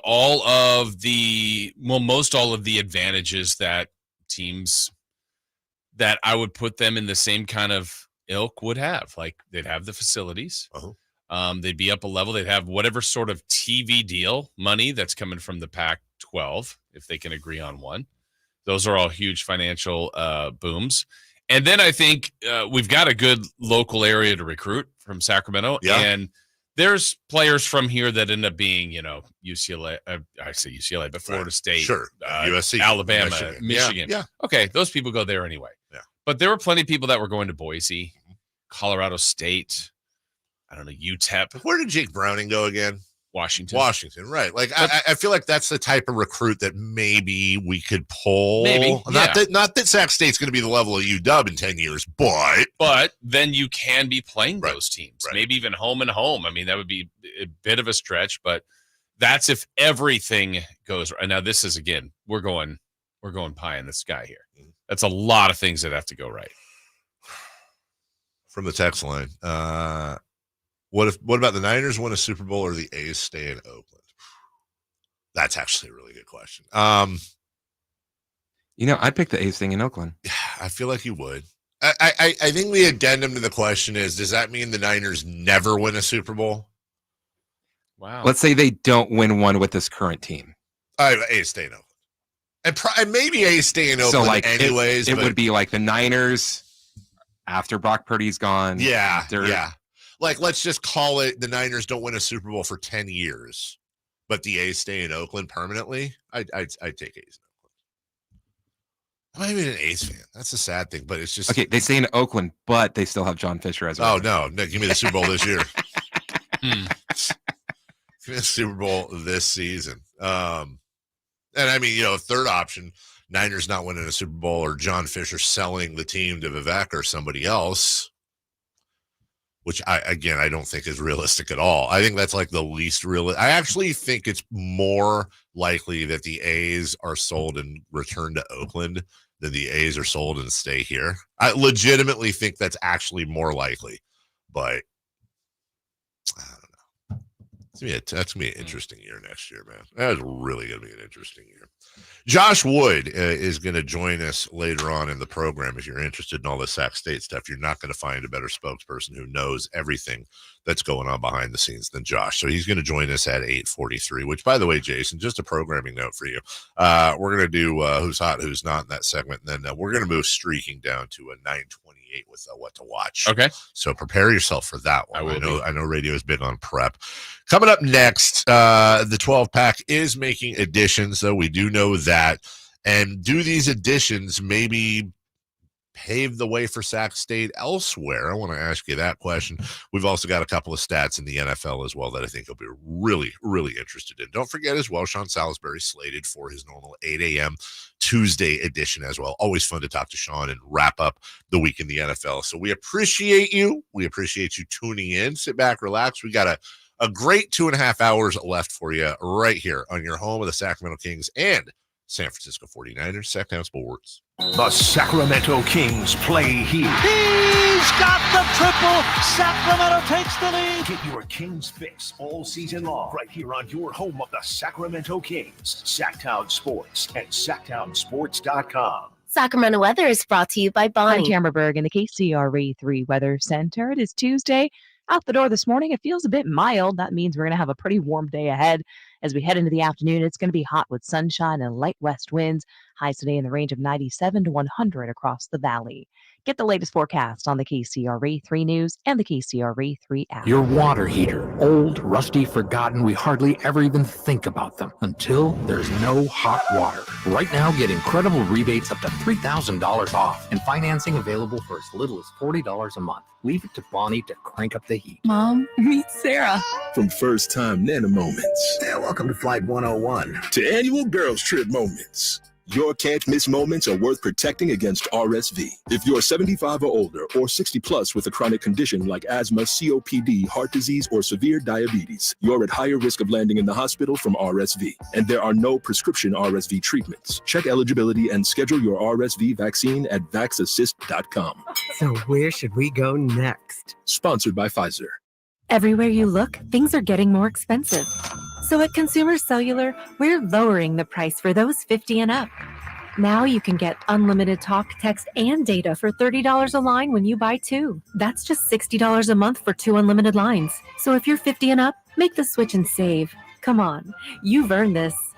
Call 1-888-FREEDOM or visit consumercellular.com today. Requires 2 lines of service, age validation, and credit approval, subject to system and area limits, taxes, and other fees apply.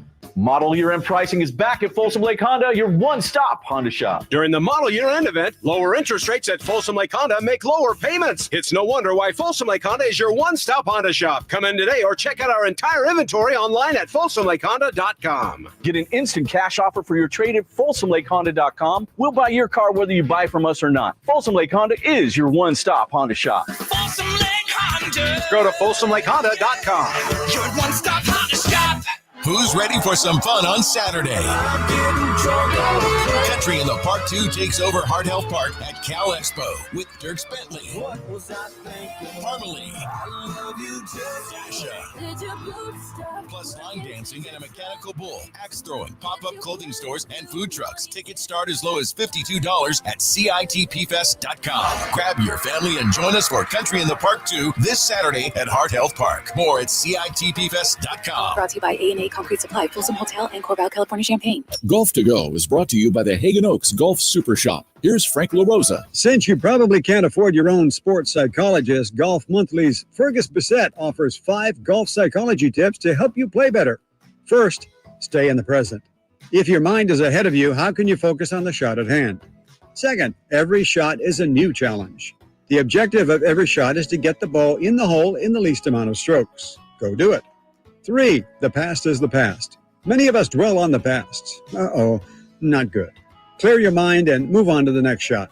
4, never surrender. Some give up on their rounds too quickly. Your fortunes on the course can change with one swing or one decent break. Lastly, stay positive on the greens. If you're having one of those days where the putts don't drop, focus on the positives. If you're putting on your intended line, that's a good thing. Keep it up and they'll begin to fall. And remember, it's a game. So go out there and have some fun. That's your Golf to Go. I'm Frank LaRosa.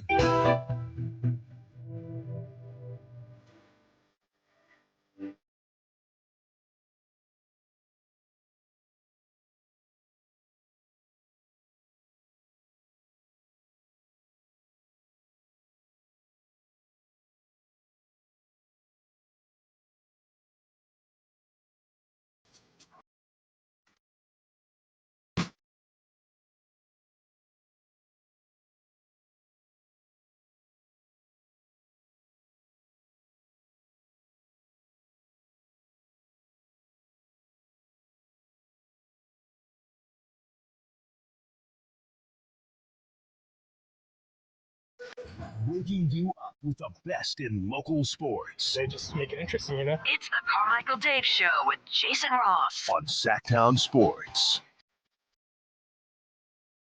Sean Salisbury scheduled to join us at 8 o'clock. Look forward to talking to him, get the very latest what's going on from his perspective in the National Football League. That's about 30 minutes away. But we got much more in between time and all the way throughout the show, Dave. Is that so, Jason? That is true. Well, one thing we've got is about Joshua coming up later, and we have movement in the Pac-12. And just to be clear, the Pac-12 is not the Pac-12. It's what, like the Pac-6? Six-pack right now? Unofficial. I mean, there's some talk that Gonzaga may join as a basketball team. Utah State potentially is another football team. They need 8 to be a full-fledged football conference. Well, Utah State has accepted an invitation to join the Pac-12. And they are now the 7th member. So they are now the Pac-7. And it very much sounds like UNLV will be the 8th. I know there's some loopholes there, though. Yeah, so a bunch of realignment yesterday. The AAC, they had a bunch of AAC schools they were talking to who said no. Mountain West is it looks like they're going to get a commitment from Air Force, the academy. UNLV's decision, though, became uncertain after its commitment to the Mountain West was not formalized. So Utah State becomes the 5th school from the Mountain West to join Oregon State and Washington State. Boise State, Fresno State, San Diego State, Colorado State also already going to the league. I know there's a desire to get UNLV because of the Las Vegas market, but I thought there was some, Nevada's commission basically like, well, we want to keep UNLV and Reno together, and maybe there's less of a desire for Reno, but things can change. So what's interesting is I've learned that when I compare schools, the first thing I look at is, and this doesn't just, you don't need to just do this with schools. You can do this in life, Jason. It's always you want to look at endowments. Yeah. Okay. So when I look at the endowment, for example, of a Utah State, $538.4 million, because the first thing I think is, well, hold on. Utah State's going to the Pac-12? Well, California's bigger than Utah. Sacramento's bigger than Logan. Is it Logan? Logan, Utah? Much bigger than Logan. I don't even think Logan, Utah registers on a media market. What the hell is that? Logan, Utah. Much bigger. So come on, right? Like, of course. Then I look at endowments, all right, which kind of tells you, not in the perfect world, but exactly how the school's doing financially and et cetera, et cetera. So the endowment for Utah State is $538.4 million. The endowment for Sacramento State University is $92.9 million. I mean, it is almost 1/6 the endowment. What I need to have somebody explain to me who's a smart person is, like, what is endowment and how does it go up? What is that figure? I don't know nothing about endowment. I don't though. I don't know what that means. Is that like all the tuition combined? Is that how much money they have in the savings? Checking? Isn't it like a combination of what they own and like property and stuff? What is college? Let's all learn together, shall we? I know because I just looked up UC Davis. Do you know what theirs is? It's like $1 billion, isn't it? It's something crazy. Double it. $2 billion. So, no offense. Makes you wonder, like, why isn't UC Davis trying to do this? Why isn't UC Davis the front runner on? I mean, that their endowment, and by the way, that's the Sacramento market, kind of. A college endowment is a collection of financial assets that a college or university receives from donations. It is used for various purposes, including scholarships, facility upgrades, hiring professors, and Okay, so it's their bank account, basically, right? Yeah. Their bank account, their wealth as a college. 99. I mean, let's call it. It's 99 points. Let's call it 100 million. Okay, 100 million. It's not close to these other schools. No. And it's like, well, but why? I mean, I'm sure there's a lot of factors, but whereas UC Davis, as Chris just said, $2 billion doll hairs, $2 billion. What the hell is that? I mean, no offense to Davis, by the way, like good for them. I'm just saying, what in the HE-double, what? What about budget? Okay, well, the budget's bigger. So the last published budget for Sac State, their budget was $350 million. Jason, you want to take a guess as to what the UC Davis budget is? I have no idea. Okay, $350 million for Sac State. Chris Verlod, give me a guess. UC Davis budget. $350 for Sac State. UC Davis is? I'm going to say 350. You're saying Sac State is, I'm sorry. Sac State's budget is $350 million with an endowment of $100 million. So UC Davis is a $2 billion endowment. $1.5 billion. $1.5 million or billion? You said billion. Billion. You are close. It is $7.1 billion. $7.1 billion as a budget. This seems like a cash grab. Jeez. It's that vet school. What? It's that vet school. Right? My goodness gracious. And how much is tuition? Like, what are they hassling for if they're just spending that much? $7.1 billion? What the heck is that all about? But it's clearly not all of that gets you to these other athletic goals. No. I mean, there's obviously more involved. Yeah, take a look at Yale. This is so weird. The endowment of, I really got to go down this rabbit hole on my own, not on the air. The endowment for Stanford University is $36.5 billion. The budget's $8.9 billion. The endowment for UC Davis is $2 billion. The budget is $7.1 billion. I didn't go to college. I don't know. Stanford's got a lot more investments. Yeah, I would imagine so, but gee, golly, willikers. So anyways. I also want to know, what does that have to do with, does that take into account, UC Davis, hospitals and stuff like that? Probably.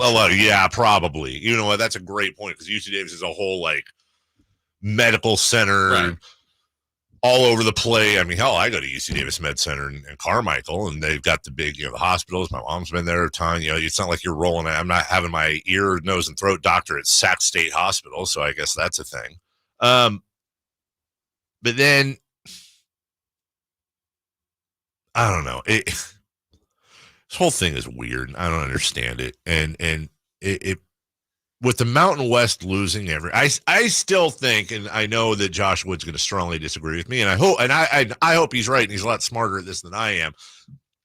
This just really seems to me like reach for the Pac-12, settle for the Mountain West, and you're still ahead of the game. Okay, so here will be my question. As someone that, I'm probably too close to the football program, but as someone that's done this long enough that I feel like the general area of Sacramento has now been with 25 years or so of training and conditioning and hearing names like Montana State. Right. They know those are good teams. Yes. So let's just, for example, that you just said, Sac State gets the blessing and somehow moves up, but they go to the Mountain West, and they are hosting Wyoming. Does that do anything for you? If Sac State's hosting Wyoming? As opposed to now when they're hosting Montana State. No. Yeah. I mean, honestly, the only difference is they're a level above. Right, but it does nothing for me. Yeah. So, I mean, right. So now I think personally, my personal belief is the best teams of the Mountain West, the draw, are gone. They've gone to the Pac-12. Right. So let's just say Sac State, speaking out loud here, is able to get facilities that they've been working on and stay at a relatively, the football program has been pretty good now. Sure. And stay at a high level and maybe compete for national championships at the FCS level. Mm-hmm. Or go to the Mountain West. And maybe they do well, maybe they don't. Maybe there's a season here or there. But honest question, I don't know. Besides being a level above, what's better? I that's the thing. And that's the part of the business I don't understand. Now, because we all hear Pac-12 and right away I'm like, yes, right. Cal, Stanford, but it's not that anymore. what I'm wondering is it a mathematics thing where it's like, yeah, you're going to go into the Pac-12 and get the what kicked out of you constantly, and you're I mean, or at the beginning, then it's a level playing field. But the money you get from the revenue sharing would then allow you to build the stadium, to build the arena for the NBA, for college basketball, to NIL commitments, and that's how a school. Right. You got to start somewhere. Sure, absolutely. I guess let me take it a whole step further. Let's say that the Hornets get into the Pac-12. Okay. Look at the list of Pac-12 teams. Yeah. It's so weird looking. Okay. So who the hell is even in the Pac-12? I mean, obviously Florida State is, or no, wait. No, they went to, the Pac-12 teams went to ACC. Who the hell is in the Pac-12 now? I don't even know. That's the two. That's the two, and then Oregon State, Washington State. And then, the four they added. Yeah, and then they're bringing Boise, Fresno, San Diego, and Colorado State. Okay, so Boise State, Fresno State, Colorado State, San Diego State. What was it? Washington State and Oregon State. Okay. And then now potentially Utah State. Okay, so let me flip this whole thing on its ear. Sac State makes the Pac-12. Mm-hmm. What do you think is the most attractive team in the Pac-12 of the teams you just mentioned? Washington State, Oregon State. I mean, they have some history, obviously. Sure. Boise. Okay, Boise. San Diego State. I mean, San Diego State's got great basketball. Yeah. It just depends. Everyone's kind of had their different things. New football stadium, new basketball arena. Mm-hmm. Is there a real uptick in caring because Washington State's coming to Hornet Stadium as opposed to Montana State? I don't know. I mean, that's the question. I'm saying best case scenario. Like, I think where you get it is Fresno. Fresno State comes in. San Diego. I mean, they travel well. Yeah, I mean, that's not that far. Like could be a connection on a rivalry potentially. I mean, we're talking about best case scenario. I think the other scenario that if you've moved up, that I would just, without knowing anything on this, is could this whole realignment have a turn again and go, you know what, this doesn't make a lot of sense. We should probably have everybody in the same region. Oh, and Sac State's already up a level. Now all of a sudden, yeah, let's make it regional. I don't know that it's going to go that way because they've already gone the other way, but that's where maybe hey, let's have a West Conference. Oh, then all of a sudden. As a Sacramentan, as we take a break, I feel like the part of the path to this has to be you have to create a culture here. So, like, wherever they build that football stadium, you have to have room for tailgating. Mm-hmm. Like, make it SEC style. Yeah. Like, get people flying Hornet flags outside their houses, really get them behind the football team, have some success, obviously, but, like, make it more about the football game. You get there 3 hours early, you smell of barbecues in the air, everyone becomes friends with everybody. You're selling out 25, 30,000, whatever it is, people per game. And it's just like an event that's around with a football game in the middle of it. Then I think you might be cooking with chicken. But yeah, me personally, I'm not going to be, and I'm a college football guy. I'm not going to be like, oh my God, Boise State's coming to town. I got to go. Yeah. But, maybe others will. I think if anything, it's getting some attention to the school, whether anything happens or not. And people are like, oh, football. It's like, yeah, it's the 70th year of football there. It didn't just start. Right. We'll take a break. When we come back, speaking of, I don't know. I have no transition. John Fisher had people write him a letter to A's fans, and boy, has it gotten some reaction as you thought it would. We'll give you that letter and we'll discuss it next. Trying to find out where to catch your favorite team's games? Are you a fan of the Kings, Niners, and the NFL? Well, Sacktown Sports has you covered. Touchdown! San Francisco! It's all on his shoulders. Cox rocks. He fires for the win. He's got the triple. Catch all your Kings, Niners, and NFL games all year long on Sacktown Sports and SacktownSports.com. Thunder, be the thunder. It ignites something inside of you. Lightning and the thunder. Sets alight an elevated state of being. Days are pure exhilaration.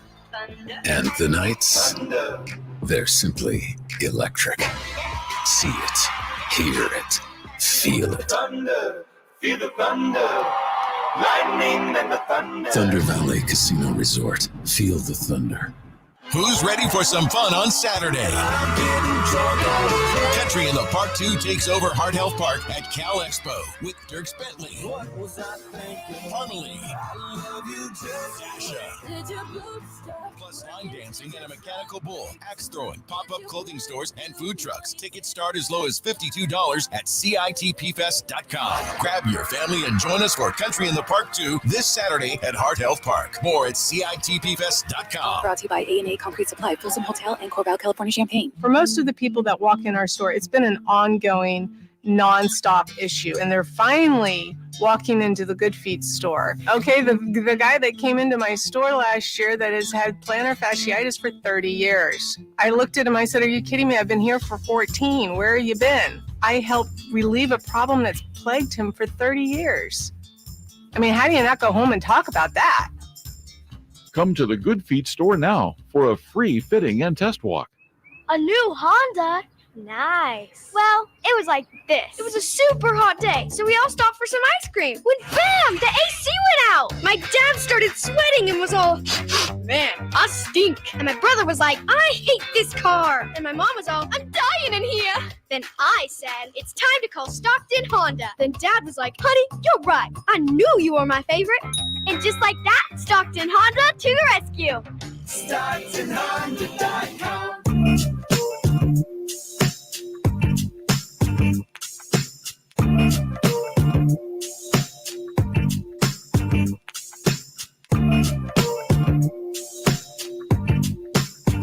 The only place in the morning to get your sports fix. Live and local. The Carmichael Dave Show with Jason Ross. Okie dokie, artichokes. Let's get to the John Fisher letter. And I feel like there's no better way to segue into the John Fisher letter than this post on Instagram involving an NBA player. The post shows what appears to be a man and a woman holding hands and a doctor in a little circle, picture of a doctor. And it says, sometimes they'll do relationship advice and, have the, in this house, we drink wine and those types of motivational things. So this one says, farting in front of your partner can be a positive sign of health and relationship strength, according to science. And underneath it in the comments is Giannis Antetokounmpo, who tags his wife and says, "Here I come." So Giannis is weighing in on that topic. I can't say I sympathize, or I do sympathize with his wife. So there you go. That is, to me, the perfect segue. Yes. John Fisher yesterday, he released this.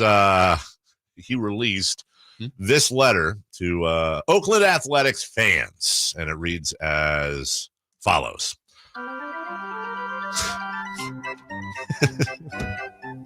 This upcoming series with the Texas Rangers will be the final games of the A's storied 57 years in Oakland. And while the A's previously played in Philadelphia and Kansas City, Oakland has been the home for the greatest era in the franchise's more than 123-year history.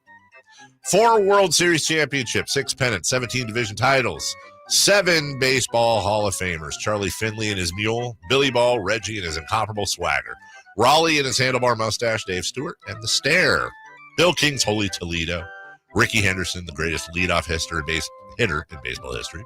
The list goes on and on. Triumphs, near misses, the 89 Loma Prieta earthquake in Game 3 of the Bay Bridge series, the 20-game win streak, a Hollywood movie, and an unmatched cast of players, coaches, and fans. We've had it all. And that, I know, is what makes our departure so very hard. The A's are part of the fabric of Oakland, the East Bay, and the entire Bay Area. When Lou Wolf and I bought the team in 2005, our dream was to win world championships and build a new ballpark in Oakland. Over the next 18 years, we did our very best to make that happen. We proposed and pursued 5 different locations in the Bay Area, and despite mutual and ongoing efforts to get a deal done for the Howard Terminal project, we came up short. Only in 2021, after 16 years of working exclusively on developing a home in the Bay Area, and faced with a binding baseball agreement to find a new home by 2024, did we begin to explore taking the team to Las Vegas. There are millions of dedicated and passionate A's fans in Oakland and around the world. Countless dedicated staff members and Oakland Coliseum employees have poured their hearts into this team, and their efforts have meant so much to our community. I know there is great disappointment, even bitterness, though I wish I could speak to each one of you individually. I can tell you this from the heart, we tried. Staying in Oakland was our goal, it was our mission, and we failed to achieve it. And for that, I am genuinely sorry. Looking ahead, I hope you will join our beloved A's as we move forward on this amazing journey. I hope I will see you again sporting the green and gold, and I hope we will make you proud. John Fisher. Dork. All those, I know this was about Oakland, but all those mentions of Sacramento and Vegas in there, huh? All of them. Yeah. Remember when that was sincere. The Kings were all but gone. Mm-hmm. And the then website Grantland, run by Bill Simmons, posted an op-ed from the Sonics Gate guys, basically saying, Sacramento, we feel your pain. We lost a team. Now we're getting a team back. Here's our advice to you on how to do the same. We're rooting for you. We're going to show you how it's done. No, we showed you how it's done. Now here's our blueprint. And like in their case, I always felt, and I got to know them a little bit, they're good guys. Mm. I think it was well-intentioned, but it went over, speaking of, like a fart in church. And of course it would. It's like stealing somebody's wife and being like, look, I know you're divorced now, but I got your wife. Right. Here's how you get another wife. Here's how it worked with your woman. Like, that's not going to help, even if you think it's constructive. This has none of those intentions. This is John Fisher. I don't even know why. Well, I do know why he put it out, because he and his team are completely inept of any morsel of positive PR whatsoever. I would like to focus, Jason, just on one line, for example, in the beginning. Well, to be clear, this isn't for A's fans. This is for people outside of the area that don't know that much about the story. And he's trying. It's the people in like Vegas that say like, why should Oakland get a team? They've had their time to get a stadium and they just never did it. That's on them. They'll read that and they'll go, oh, I mean, they won't, but he says, though I wish I could speak to each one of you individually. Well, let's just take that for a second, just for funsies. Well, why can't you? Why can't you? Too many people to talk to one person and then another and then another and another. You'd probably have to talk in front of a large group of people, or any group that isn't the legislature in Nevada, or a press conference in the Bay Area, or a press conference in Sacramento announcing that your team's relocating and taking some questions. Right. I'm serious. Honestly, though, it would be actually hilarious. And by the way, I'm going to take 3 hours and I will be on the concourse and everybody will get, in line, get 60 seconds to talk to me. And you put him in one of them like Pope Mobile things where like he's surrounded by plexiglass, but somebody can sit down and say whatever they want to him. Like, I feel like at least that would be ballsy. that would at least be something. He does not care. And I saw this thing the other day somebody sent me. I guess the good news is that all of the, in all of this, what we don't talk about enough is the Oakland A's employees, all the way down to the concessionaires and the Peanuts people and all that stuff. They're all gone, but they are getting first crack at the jobs in Sacramento. It actually literally was a letter to A's employees saying, hey, you're going to be at the front of the line. If you want to relocate your entire family and life to Sacramento to sling peanuts, no offense, you're at the front of the line. Like that was going to make a difference. And I think that's where my issue is so black and white with this thing. When you own a franchise, it is a public trust that you happen to make a lot of money off of, because ultimately people are paying to come watch your players play. And the A's have been cheap since John Fisher bought the team, and arguably a little bit before, but they had success too. And people still paid. They went to the stadium. They paid for their tickets. The advertisers paid. NBC Sports California paid. And it's one of those, what's this saying? Was it Mark? I don't want to conflate this with real stuff, but was it Dr. King? What was the one that said like silence somewhere is something everywhere? I'm forgetting it. There's a quote, because I think you can use it for more than just super important stuff. The guy was pretty damn smart.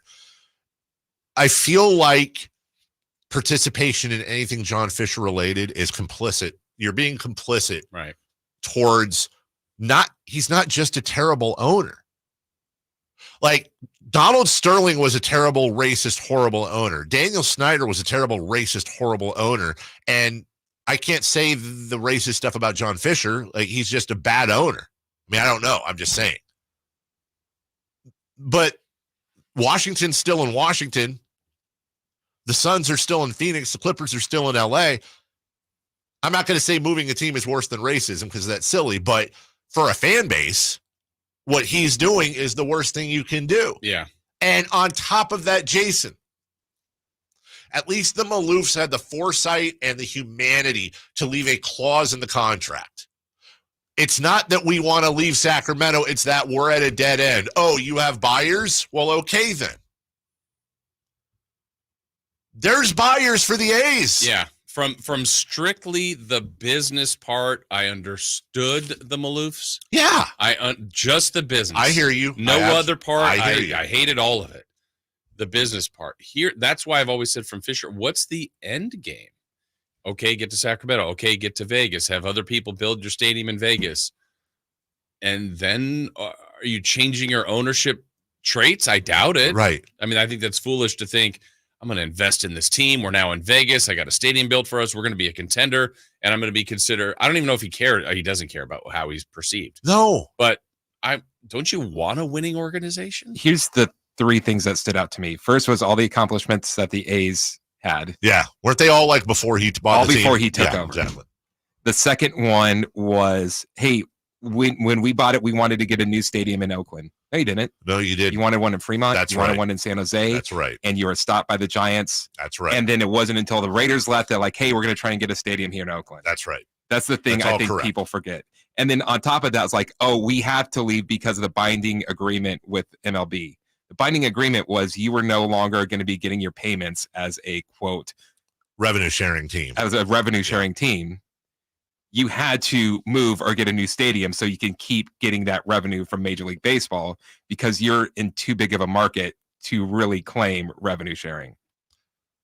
And that's who we are saying to. That's who our Sacramento Kings owner, whose intentions I think are for the most part good. I get it.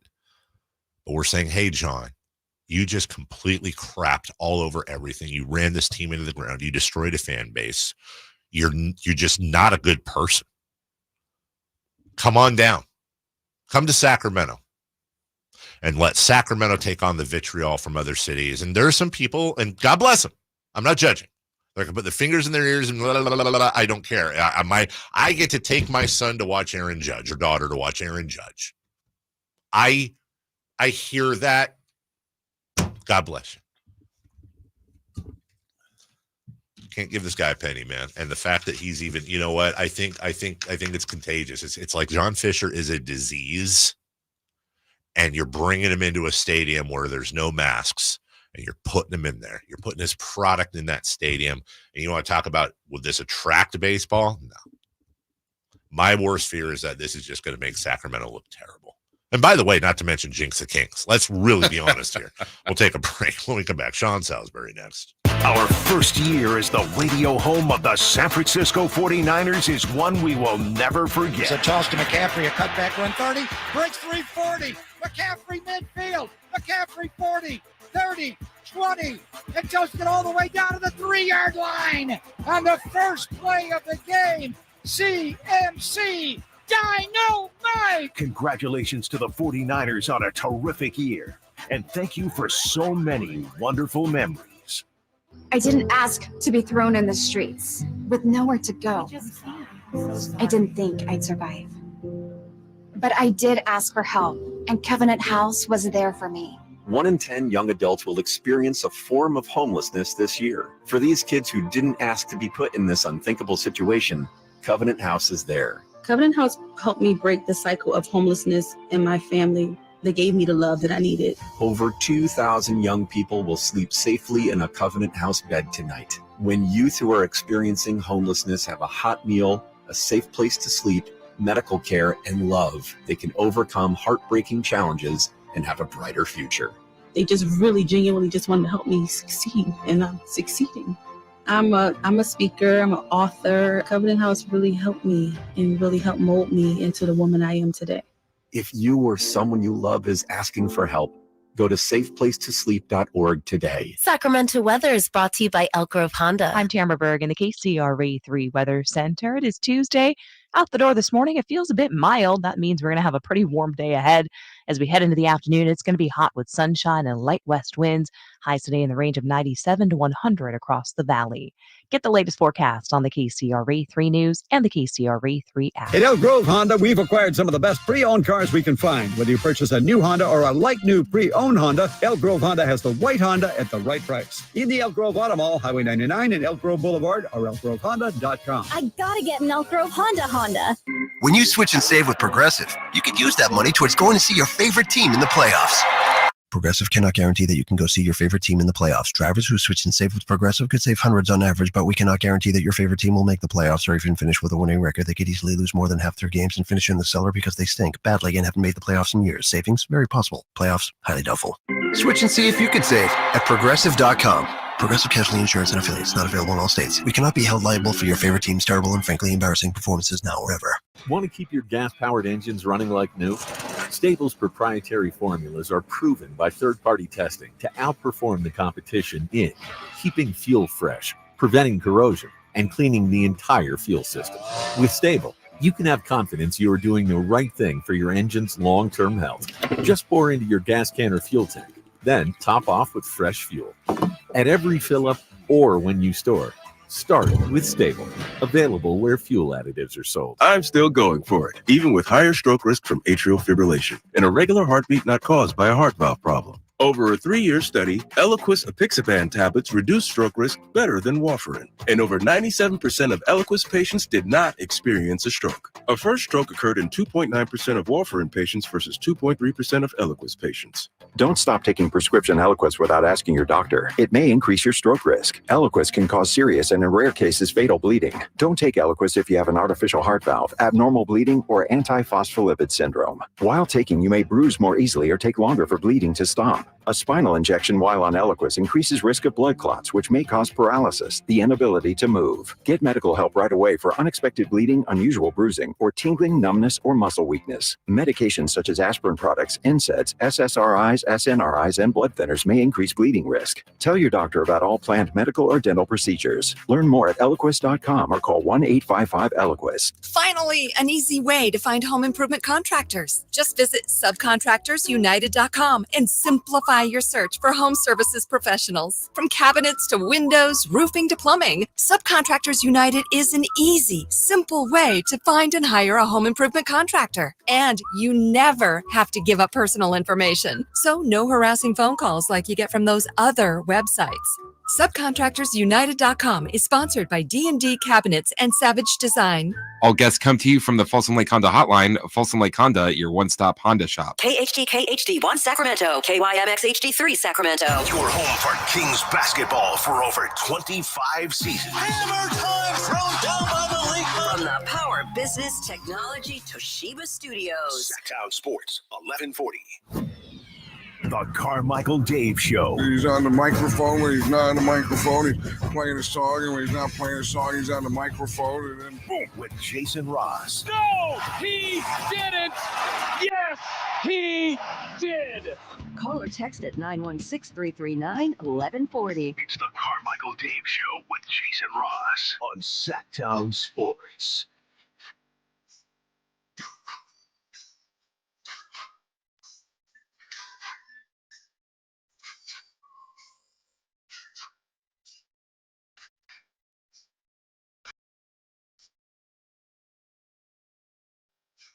We are efforting. Sean Salisbury. By the way, Jason, great question on the text line. I'm showing you right now the cover of Madden 25. I hadn't really thought of that. Hey, look, there's Christian McCaffrey on the cover. Is that still a thing? I guess it's a thing when. No. So all 25 of them, have there been jinxes? Or all the years there have been? Well, no. Okay. So then it's not a thing. Garrison Hearst was on the cover of Madden in 1999. First edition of the game. He unfortunately suffered a horrific broken ankle in the playoffs versus the Falcons that year. Eddie George in 2001. The playoffs. Eddie George in 2001 spent most of the campaign on the sidelines due to injury. Dante Culpepper in 2002 had a great 2001 season with the Vikings. However, he suffered a season-ending knee injury later in the year. Marshall Faulk the following year, after helping the Rams win 2 Super Bowl titles in 3 years, he was plagued with a nagging ankle injury. Michael Vick in 2004, a few months later, broke his leg in preseason, played only 5 games. Ray Lewis in 2005 had a career-high 6 interceptions, actually, the year before, but failed to catch a single interception the following season, was injured for the final game. He didn't catch an interception. Down 6. Okay. And he got hurt in the last game. Donovan McNabb, 2006, suffered a groin injury in week 10, was placed on the season-ending IR. Sean Alexander in 2007. These are all Madden cover athletes. Suffered a broken foot in week 3. Vince Young, 2008, suffered a quad injury. Brett Favre in 2009. He had just retired before he was chosen. However, he made a U-turn, went to play with the Jets. Only have a poor season. They finished 1-4 in their last 5 games. Wasn't that also the Croc pitcher? Was that year? Like it might have been. 2010, Larry Fitzgerald and Troy Polamalu were on the cover of Madden. Polamalu sprained his MCL, and Fitzgerald suffered a rib injury. Peyton Hillis, 2012, the Avalanche, but had hamstring issues twice the following season. Adrian Peterson got a foot sprain and a groin injury. Richard Sherman underwent surgery after that. Odell Beckham in 2016, hamstring issues. 2017, Rob Gronkowski suffered 3 different injuries during that season, including a hamstring injury, a pulmonary contusion, and a back injury that required surgery. Antonio Brown in 2019 suffered a knee injury. Patrick Mahomes in 2020 suffered a dislocated kneecap. And now Christian McCaffrey. Every single thing that every fan does at home or at the stadium makes a direct impact in the game. I think that's undeniable proof. Undeniable. That's a thing. Jason, on a scale of 1 to 10, 10 being me and 1 being whatever, where are you when it comes to jinxes? And superstitions. Let's combine the two, because they're both 2 or 3. 2 or 3. So you're pretty firmly on the. Is there anything you do superstitious-y or,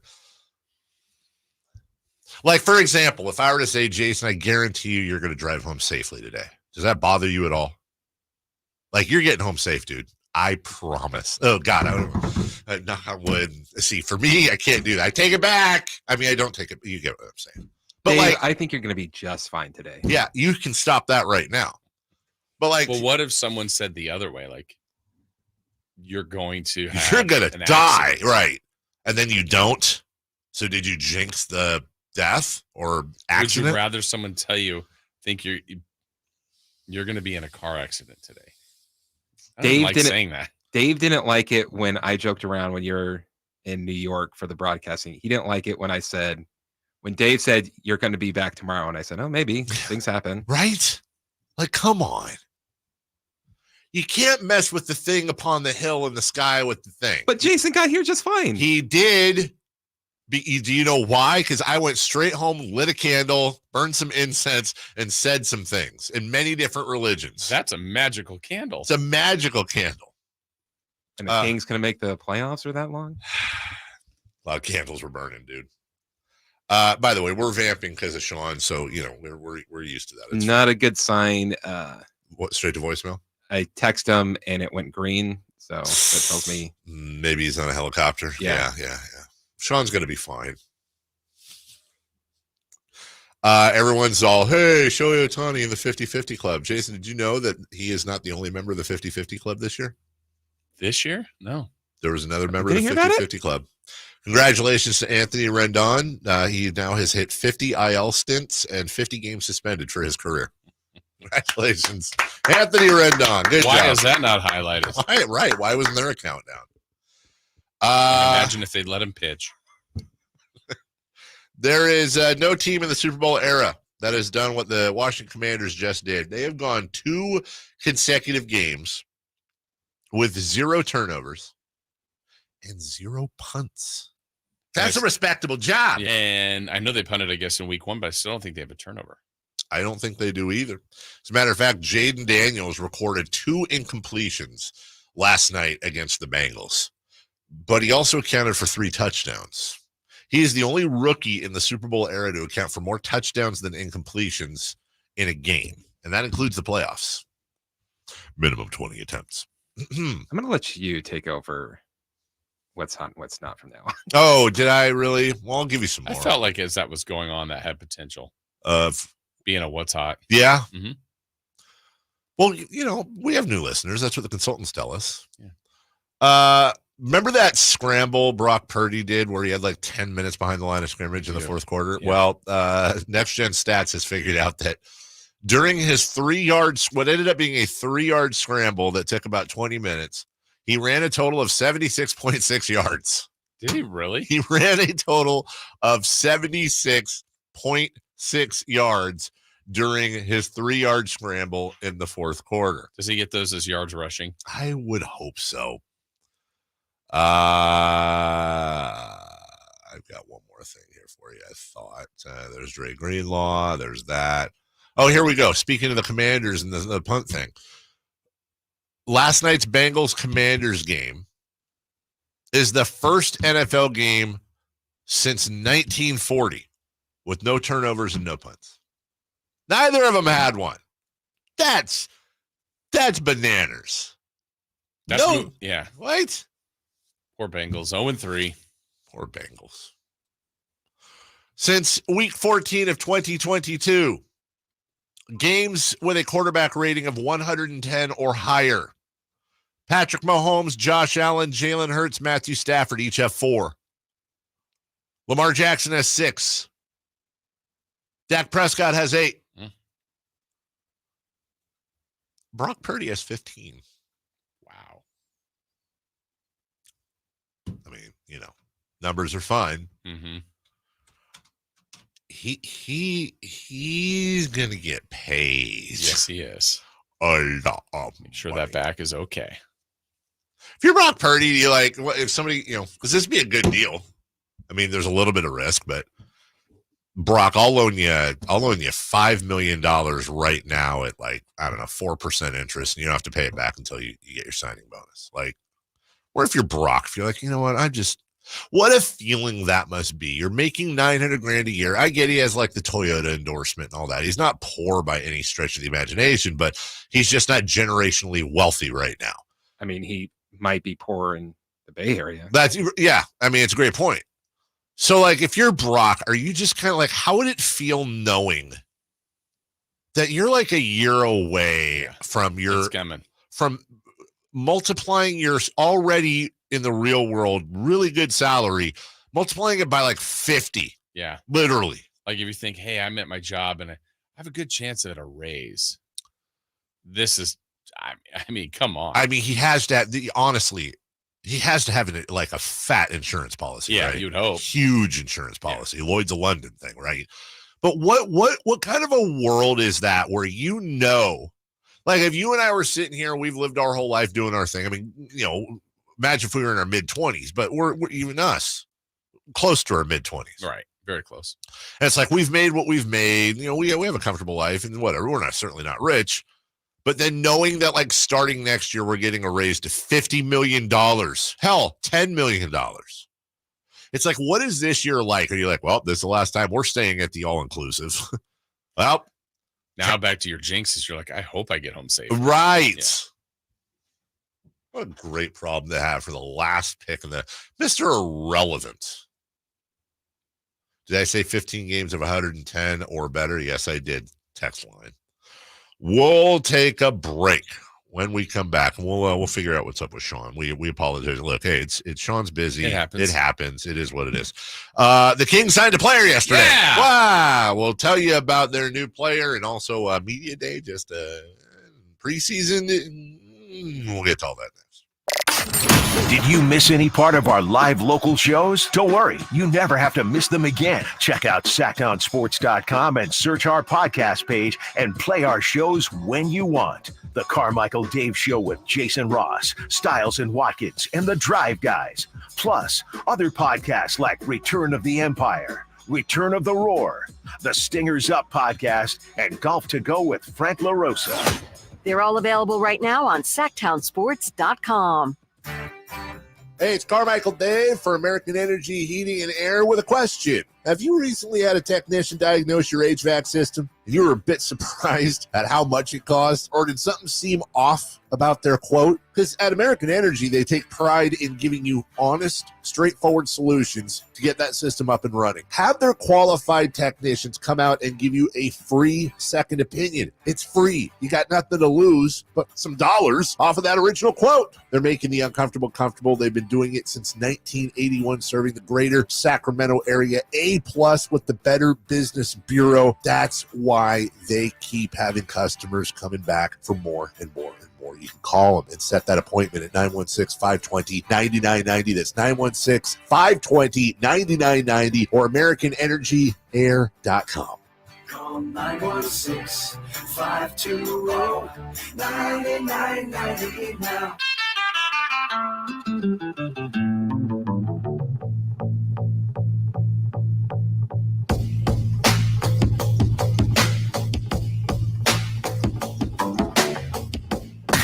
Carmichael Dave. He has very good sources, and he just kind of tells it as it is and gets to the point. Jason Ross. He has a lot of pretty smart things to say. He's good at what he does. On Sacktown Sports.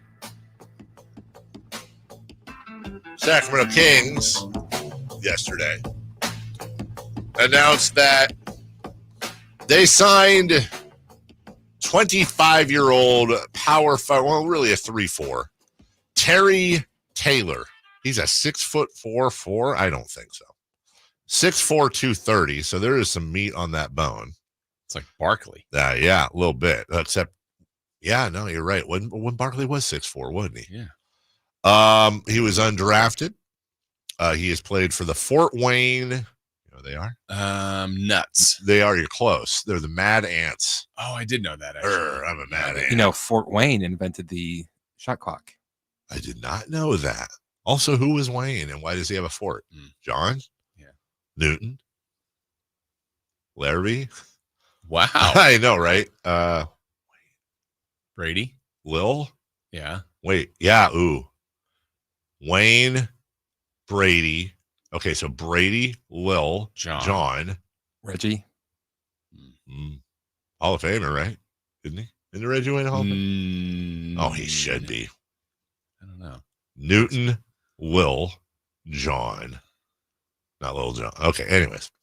I played for the Mad Ants, then the Pacers, then the Mad Ants, then the Bulls, then the Windy City Bulls. That was last year. He's the not one Jason, but two-time Ohio Valley Conference Men's Basketball Player of the Year. 4-time first all-team OVC. As a sophomore, averaged 20 and 10. He's kind of bounced around. Career statistics. He averages 4.8 points a game. In fact, he did average 9.6 points and 5 boards in just 21 minutes his rookie year in Indiana. So is this a signing out of different than, remember they've been bringing a few guys in to work out? Jay Crowder and Isaiah Thomas. Who's the guy they got in the trade for Sasha? And what the hell is his name? The guy that... McDaniels? Yeah, Jaden. Yeah.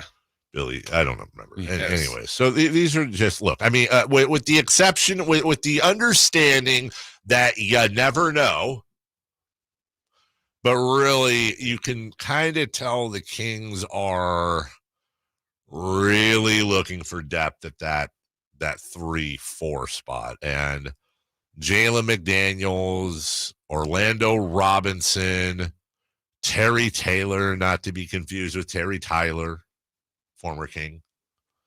They're really kind of like, yeah. And I mean, look, again, I don't want to discredit any of these guys or sound disrespectful. Like, good for them. I hope it works out. Honestly, Right. I hope Terry Taylor is an all-star. Like, truly. But like, these are also like borderline NBA players in their career. Yeah, that's why these, like, I mean, you have to sign all types of people. Last week, who was it? Boogie Ellis that they signed. So, I mean, these are either to fill the back end of your roster, some G League. I mean, you never know. You bring guys in, and I don't know what some of the guarantees are here, but the terms are not disclosed per team policy, Jason. Yeah. But it's what, 2 weeks from 2 weeks from tomorrow they have a preseason game. Yeah. Isn't that crazy? Yeah. This happens every year. It's like you kind of get started, you get engrossed into football, and then boom, basketball's here. I don't know, dude. I'm excited for this year. I really am. What? No, I am too. That you didn't sound like it. Look, my constant whining about who's going to play defense aside, I think like we are so thin in our front court. We're like almost comically thin in our front court, and I don't think that's going to go away. I mean, forget the whole, which would be a bet anyways, obviously. Obviously, if something were to happen to Fox and Sabonis, we're screwed. But anyone in that front court, Lyles, Sabonis, Murray, misses any sort of time. Like, we have nothing. We have nothing. We have our front court hole is massive depth-wise, and we haven't even gotten to defense yet. I think it's some great names on paper. I think we're a more talented team than we are last year. If like you had a talent score for everyone, and you threw it in the bowl, the talent level is higher. I'm just worried about the distribution of that talent. That's my issue. Obviously, the West is a slaughterhouse. That always happens. I love the addition of DeMar DeRozan, but I mean, you're asking me why. I know I'm starting to get a little whatever, but I think DeMar DeRozan is an upgrade. I think DeMar DeRozan compared to Harrison Barnes is an upgrade. There's no doubt about that. There's no doubt. Yeah. Also, are we upgrading in a spot that like somebody has to score? We don't really have a scoring issue. Now he's going to fill it at free throws, fourth quarter scoring. Like middies, yes. But like last year, defense was our problem. Scoring, that was kind of our problem. Like times. I think as the year went on, it was a little bit more deceiving at how they weren't as good offensively. And actually the defense, I mean, they weren't juggernaut. They got a lot better though. Well, and that's compared to the year before. I will feel a lot better. I will feel somewhat better if the thing happens that I don't think will happen, which is if they go with a starting backcourt of Fox and Keon Ellis. Because I think that's the spot you can lose a little bit at. Mm-hmm. Like Keon Ellis, who, by the way, can score. He's not like it's not like we're talking about Davion Mitchell. Right.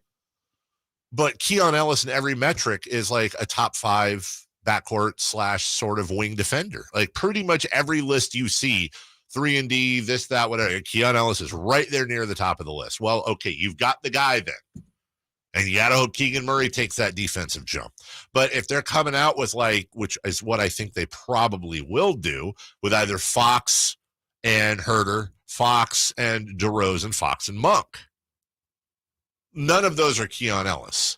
And now you're looking at Keon Ellis off the bench, and oh God, let's hope for some front court size. Because right now we've got Sabonis and Len. And Trey Lyles, who's 6'7". And a bunch of dudes that are like borderline G League players. That to me is something that other teams are going to see and be like, okay, welp, I hope I'm wrong. I do truly hope I'm wrong. Like, I know the worst time to talk about this stuff is because you can't do that, man. We're the home of the Kings. You can't bring up concerns in preseason. Well, you can, but then it's like you're a Debbie Downer, you're raining and this and that, whatever. It's like, And then even if like I was a Debbie Downer last year, we missed the playoffs. It's like, but I can't bring that up as I can't be like, haha, I told you, because I don't want. It's like if you tell your nephew if he gets a motorcycle, he's going to get in an accident, and then he gets in an accident. You're like, I told you, you don't want to be that guy. Yeah. So I've always felt this way now, probably the last 2+ years about this team and maybe even about roster construction. I don't disagree with the premise that they're a smaller team, but I think they're really skilled. So my pushback would be, and this, I think it would have to be done this way. So if they added, I don't have a player's name in my mind, but in your mind, like a 6'10", legitimate 4'5" backup, like that, you would go, oh, that is clearly a backup to this team. Let's not put a name to that person. Sure. Is that person playing more than the minutes for Keon Ellis, for Malik Monk, for Trey Lyles?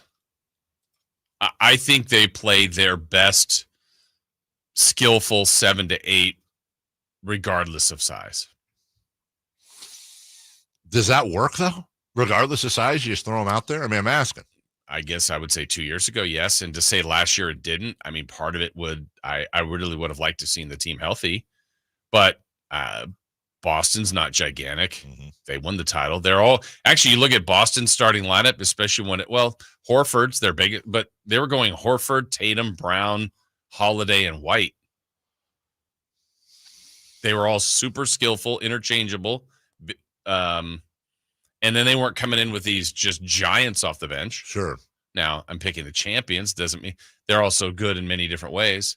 I mean, I think if you've got the big dude, the big guys, you play them that can play, but I don't think it's been a focal point. And then a lot of times naturally go, oh, rebounding. Well, they've had the league's leading rebounder for the last couple of years.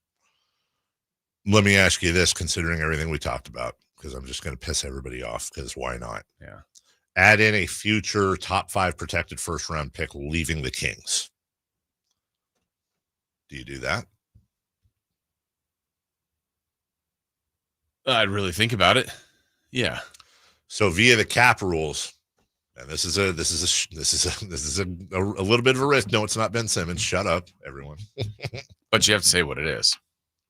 Kevin Huerter, Trey Lyles, and a future first for Julius Randle is probably a deal the Knicks take. Yeah, I would think about that. He is a legitimate power forward. He's 29 years old. He's coming off a season where he averaged 24 points, 9 boards, 5 assists. He is a perennial all-star. So 2 of the things you've addressed that you are concerned about, one is size. That would help there. Yeah. In some regards. But yeah, he's smaller than Len, but physical and whatever. Does that change your defensive thought? Excuse me. Sorry. Not really. It doesn't hurt it. Right. It doesn't really change it. I don't see that deal out there. It does. And now all of a sudden, everyone on the floor can score, which actually would make it a lot easier to play Keon Ellis and move that second unit around. Yeah. But you also now have like you basically have 2-3 all-stars on the team, all-star caliber players, and DeMar DeRozan. Mm-hmm. You know what I mean? I'm not even counting him as an all-star player. Your offense, and he's got more all-star appearances than all of them. Yes, he does. Now, I'm very aware of how the Knicks did without Julius Randle last year. I'm very aware that Julius Randle played smaller. Huh? They played They smaller. did. I'm also very aware that Julius Randle has history. I'm saying you look at the landscape, there's a problem. There's not one move that's going to solve every problem. No. And with the exception of, if I believe I'm right, we'll take a break here. With the exception of his rookie year where he broke his leg for the Lakers in his first game, Julius Randle, with the exception of his first year and last year, where he only played 46 games, he's pretty much averaged 70-plus games a year. I would never say Julius Randle is durable, but by the letter of the law, if you are sitting going into your 11th year and you're averaging over 70 games a year, even, by the way, that's with playing one game your first year and 46 your last year, you're around 70. You're kind of durable. Yeah. And people are like, well, then find me a better deal. That involves Kevin Huerter, who at this point, like, I'm rooting for him. Right. But Sorry. All those movements we talked about earlier, let's put those back. Josh Wood is postponing till tomorrow. Today is postponing guest day. So Josh Wood and Sean Salisbury, who just texted us, he's having phone issues. We're gonna have a packed Wednesday. Apparently, we'll take a break. When we come back, 4 down territory and a lot of stuff to cover there. We'll do that next. The only place you'll find De'Aaron Fox is Sacktown Sports. Spins away from the defender in the paint. Soft floater.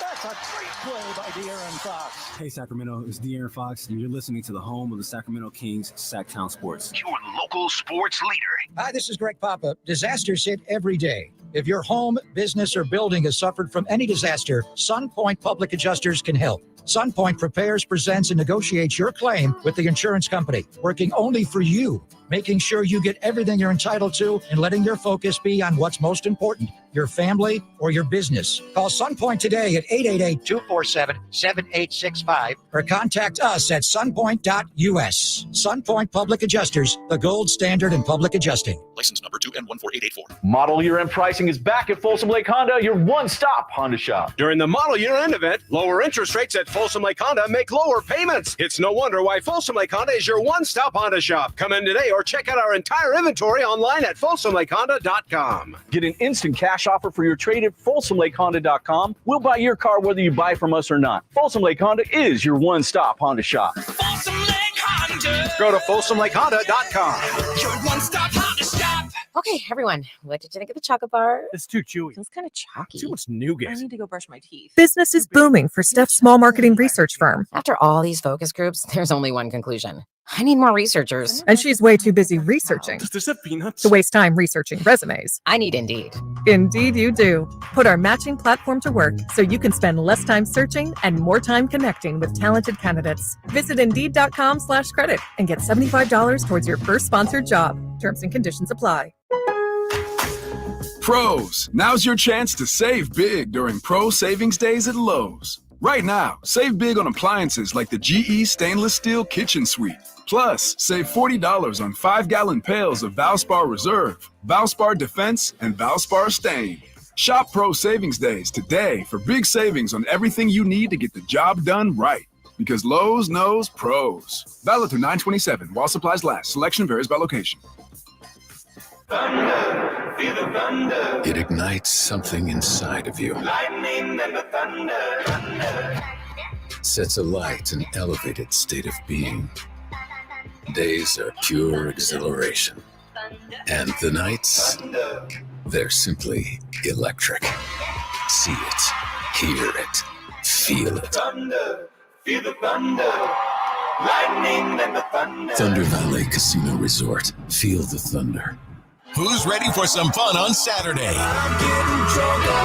Country in the Park 2 takes over Heart Health Park at Cal Expo with Dirk Bentley, Harmony, Dasha, plus line dancing and a mechanical bull, axe throwing, pop-up clothing stores, and food trucks. Tickets start as low as $52 at CITPfest.com. Grab your family and join us for Country in the Park 2 this Saturday at Heart Health Park. More at CITPfest.com. Brought to you by A&A Concrete Supply, Folsom Hotel, and Corbell, California, Champaign. I would end the day with sore feet, sore legs. The drugstore inserts that I was purchasing were really not very useful at all. I walked into the Good Feet store and the guy kind of grinned at me and said, I hear that a lot. I was living with chronic pain before going to the Good Feet store. Now I don't really have that problem. I'm able to do the things that I expect to be able to do, even at my advanced age. I feel pretty good about what's going on. Come to the Good Feet store now for a free fitting and test walk. It's Capital Casino, Sacramento's #1 poker room. And guess what? Primetime football is back. Capital Casino is giving away $500 per game in high hand bonuses for every Sunday, Monday, and Thursday night primetime game. As always, offering the best food, the best service, and the best action with the most variety of games in the region, conveniently located in downtown Sacramento. So check them out, Capital Casino, and always remember to gamble responsibly. 1-800-GAMBLER.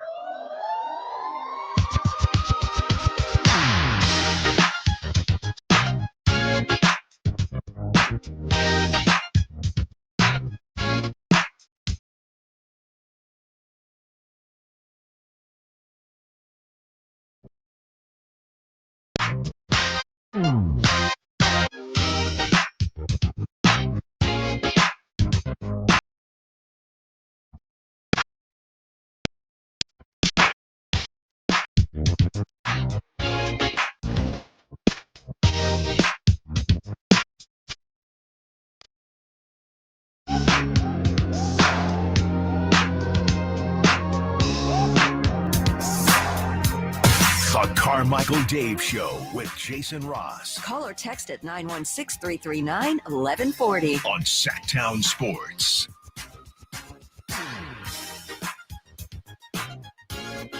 Beep, beep, boop, boop, bop. Welcome in. Hour and a half left of adequate radio for you. Carmichael Dave, the great Jason Ross, who is not in any Hall of Fames. I feel like it's time. That you know of. Ooh, are you in the secret Hall of Fame?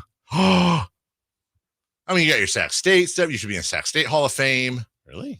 Yeah. How long you been doing play-by-play? Well, football's been around for 70 years, so all 70. Since 97. 97. 07, 17.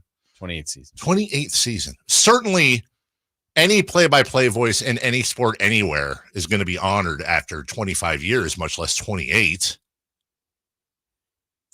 KHK. How are you not in the Radio Hall of Fame?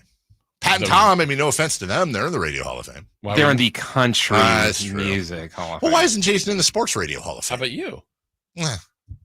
I'm just glad to be here. That's not false humility either. How are you not in the RV Hall of Fame? That's a great point. Ladder Hall of Fame. I am in the Ladder Hall of Fame. I like how you're like, I don't need to be in the Hall of Fame. Wait a minute. Wait a gosh darn minute now. Well, you know what, Jason? You're in my Hall of Fame. Hey, that's all that matters. Hey, it is all that matters. All right. 4 down territory matters. And it starts right meow. Christopher Lott, first down.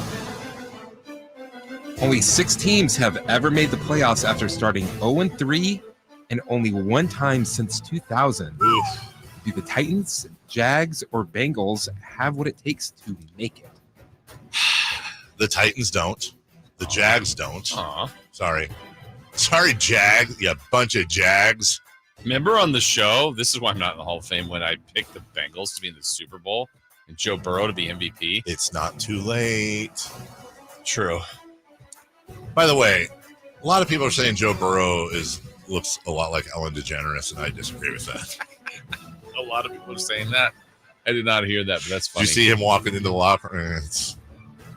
I mean, there's allegations there. I don't know. We'll see. He was walking in whatever he was wearing. And, no, that's a bad thing. Yeah. If one of them is going to, I refuse to believe the Bengals suck. Like, Joe Mixon is gone, and Zach Moss certainly, he's not Joe Mixon, but 136 yards and a couple touchdowns through 3 games isn't like the worst ever in the world. It's not Zamir White level. Right. Also has 2 touchdowns to the air. I mean, that's 5 touchdowns in 3 games for Zach Moss. So I don't think that's that. Look, there's some issues, but I think if a team's going to do it, it would be the Bengals. And you also don't play, you got to play the games, but on paper, when the schedule came out, people are probably thinking, well, that Chiefs game will be important for the Bengals. But they're definitely 2-1 yeah, after but they'll 3. get the Patriots and the Commanders, and so 2-1, and now here they are at 0-3. Jason, 2 of those were home losses. They now go to a very hot Carolina team. Then home Baltimore, who, by the way, is not doing great. Yeah. At the Giants, at the Browns, home Eagles, home Raiders, at Baltimore, at Chargers, home Pittsburgh, at Dallas, at Tennessee, home Cleveland, home Denver, at Pittsburgh. It's doable. That's about as cupcake. Look, with some exceptions. Yeah, that's they're about as division cupcake. games. Yeah. So, yeah, it's doable for them. But that's it. What if they haven't played anybody in the division yet, but if they swept Pittsburgh, Cleveland, and Baltimore, I mean, that's 6 of their win, and they do damage. It's them. Hell, even if they split with Baltimore. True. Second down. Who had a better night last night? Josh Allen or Jaden Daniels? Look, Jaden Daniels had an absolutely wonderful evening. I was looking at that pass in slow-mo to Terry McLaurin, and I love what the narrator said. You would have you probably couldn't have placed that ball any better if you were literally a foot away and dropping it over McLaurin's head. And Jaden Daniels has every right to feel good. 21 to 23, 2 touchdowns. He also had 1 on the ground, 39 yards. But Josh Allen is stupid. He is. He's your MVP. He's your MVP right now. Last night, though, Daniels did something no rookie in the history of the game has ever done. Ever. It's pretty amazing. And you know the play you just talked about? Like, he said it post-game when he was being interviewed. And I think we've all heard a quarterback say this. Right. But we, unless you played, can't relate, which I never played quarterback. But he said, I knew I was going to take a hit. And then when you see the replay, like, he took a monster hit. Like that moment where you're like, well, I sure hope I throw this properly and drop it in because I'm about to get crushed. And what he a did. Terrible feeling that. Like, you know you have to take the hit. Like, well, let's breathe in, tighten up, and just, brace for impact. Golly, that's brutal.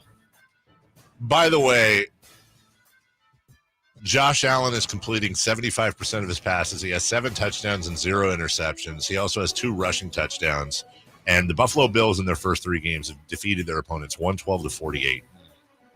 And he said something post-game about, I love this team. Nobody's playing for touchdowns and stats. That's a Stephon Diggs crack. Wasn't it? Oh, 100%. Yeah.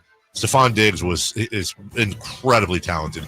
That's also addition by subtraction. Yeah. You sub Stephon Diggs and you bring in the rookie, wide-eyed Keon Coleman, Florida State, Michigan State. You sub out that, and then when you look at the rest of the, Dalton Kincaid is a fantastic tight end that nobody talks about.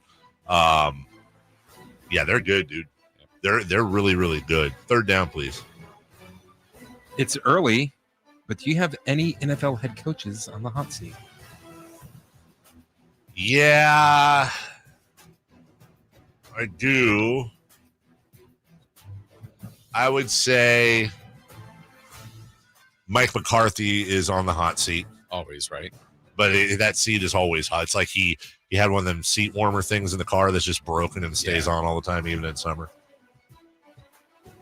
I think you got to look strongly at Cleveland. I think you got to look strongly at Matt Eberflus in Chicago. You got to look strongly at Peterson in Jacksonville. The Titans. And, there's a dark horse here. And listen, I don't think this is going to happen. I don't. But let's see how the next few games go in Las Vegas. Because Antonio Pierce's business decisions comment could go one of 2 ways. Either that unites the locker room or it pisses him off. And Mark Davis, Antonio Pierce more than likely I'm not saying he didn't deserve to get hired, but more than likely Mark Davis making that decision was a result of him going Josh McDaniels over Rich Bisaccia, which the team wanted. You got to think there's lingering doubt in Davis's head, and he's not going to hesitate. I don't think Pierce should be fired. I don't think he should be on the hot seat. I don't think he will be fired, but I'm saying that's a dark horse, I think, to watch depending on what goes on. I think those next 3 games the Raiders have, depending on how that team plays and which way they go, could either really solidify and rally. But look, if they lose at home to the Browns, and then you got the Broncos, Steelers, Rams before the Chiefs. Yeah, that's an interesting one to bring up right there. I don't think it will happen, but I think it's one of those honorable mentions. Yeah, this is keep your eye on it. It's a very important time for Antonio Pierce right now. And I think it could go the other way. It could go, they rally around him, they reel off 3 straight, and here we go. Yeah, I think he said that for intentionality, and just wonder where that will take the team, because that's the kind of thing, like you said, could divide them and all right, I don't care what the coach says, or we can't play like this. We've got to be together and united as a group. I mentioned Brian Daboll with the Giants. I think we did. Yeah. He should be. I think he's right behind McCarthy, to be honest with you. Fourth down, please. Who has been more important to their new team, Sam Darnold or Saquon Barkley? Saquon Barkley's been a revelation. And, when you look at DeAndre Swift, you look at Miles Sanders, you look at what Philly's had in their backfield the last couple of years, Saquon Barkley, and good for him. Getting out of the Giants, finding a new home. He loves Philly. He's from the area. I love that. Come on, man. Come on. Sam Darnold is the QB. And that may not be fair to Barkley, but whatever. Life ain't fair. Sam Darnold has been a revelation this year. And the Vikings are 3-0. and they've got some real 2 quality wins in a row, including one, as we keep mentioning ad nauseum, but it's important to mention, Jason, that game against the 49ers, that should have been a lot worse. As it stands, Sam Darnold and the Minnesota Vikings have beaten the 49ers and Texans by a combined 57-24 in the last 2 weeks. And those are 2 powers, or thought to be powers, in each conference. You might be hard fought to find a team that has 2 quality wins so far this year as good as those, at least based on preseason. And it's Sam stinking Darnold doing it. Good for him. I think what Barkley reminded us is that he's a really good player, and sometimes you get into good offense and he's featured and he's doing well. But yeah, the QB position is just too important in the sport. People thought the season was done the second McCarthy got hurt. You got Darnold. That's why you have him, is to be a backup. And now he's flourishing. And what was the stat you said yesterday? He's younger than who? He's younger than Joe Burrow, which is crazy. That is insane, but he is, and he's experienced. So he's a young veteran. He's been through it. He's got that. He's got that. Sam Darnold is the NFL equivalent of Andy Dufresne, crawling through 500 yards of crap-smelling filth, and now he's in Minnesota looking up at the sky while it rains down at him at night and washes the junk off of him. Yes, absolutely, and I love it. We all love a redemption arc. Yep. And Sam Darnold is the redemption in ES of all of them. We'll take a break. When we come back, hey, it's just like it's written here. Who's hot, who's not? And we're going to go streaking, Jason Ross. Let's do it. How did Jared Duran do? Ooh. Find out. Coming up after this. You never know what you might hear when listening to a Sacramento Kings game. Out of Keegan, going for another triple. Man, is he feeling it. Can he do it? Yes, there's number 11, Keegan Murray. Keegan steps back. He just knocked down his 12th three-pointer, a Kings franchise record. He's got 45 points. Never miss a moment of Sacramento Kings basketball with Sacktown Sports and the Sacktown Sports app.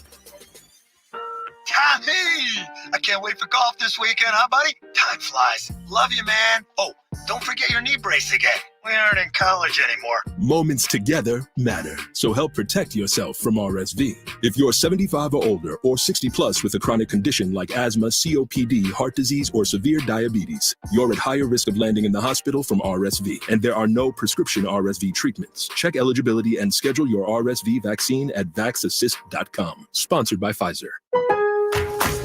Pros, now's your chance to save big during Pro Savings Days at Lowe's. Right now, save big on appliances like the GE Stainless Steel Kitchen Suite. Plus, save $40 on 5-gallon pails of Valspar Reserve, Valspar Defense, and Valspar Stain. Shop Pro Savings Days today for big savings on everything you need to get the job done right.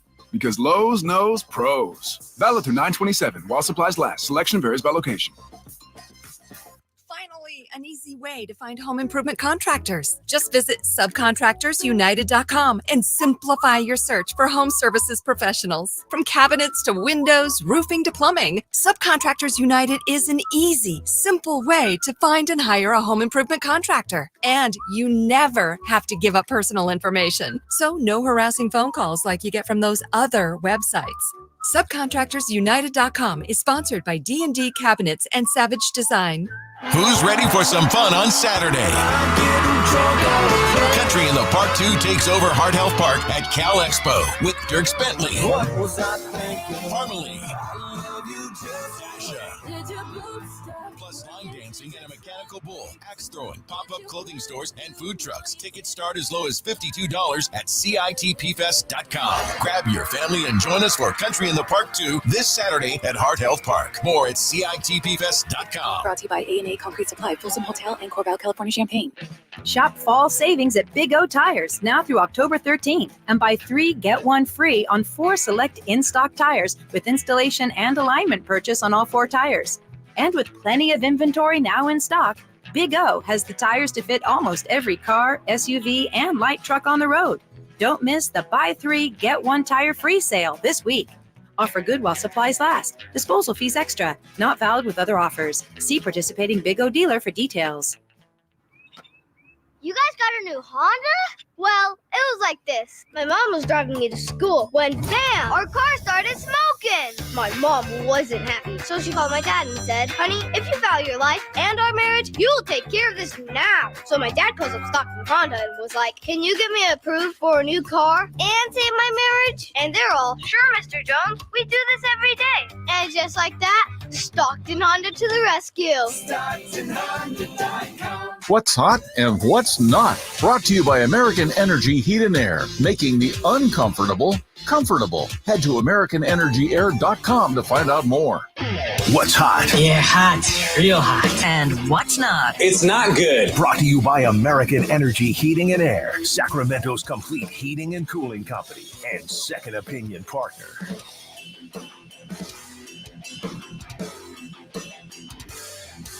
Who is hot that I haven't already stolen their stuff? Well, wouldn't you like to know? Wouldn't you like to know? I would. This is a fun stat. Let's see if you guys can handle this. Jaden Daniels. Yeah. He's hot. He is hot. Last night, the Commanders' 38-33 win over the Bengals. Daniels was 21 of 23 for 254 yards, 2 passing touchdowns. He also rushed 12 times for 39 yards and a rushing touchdown.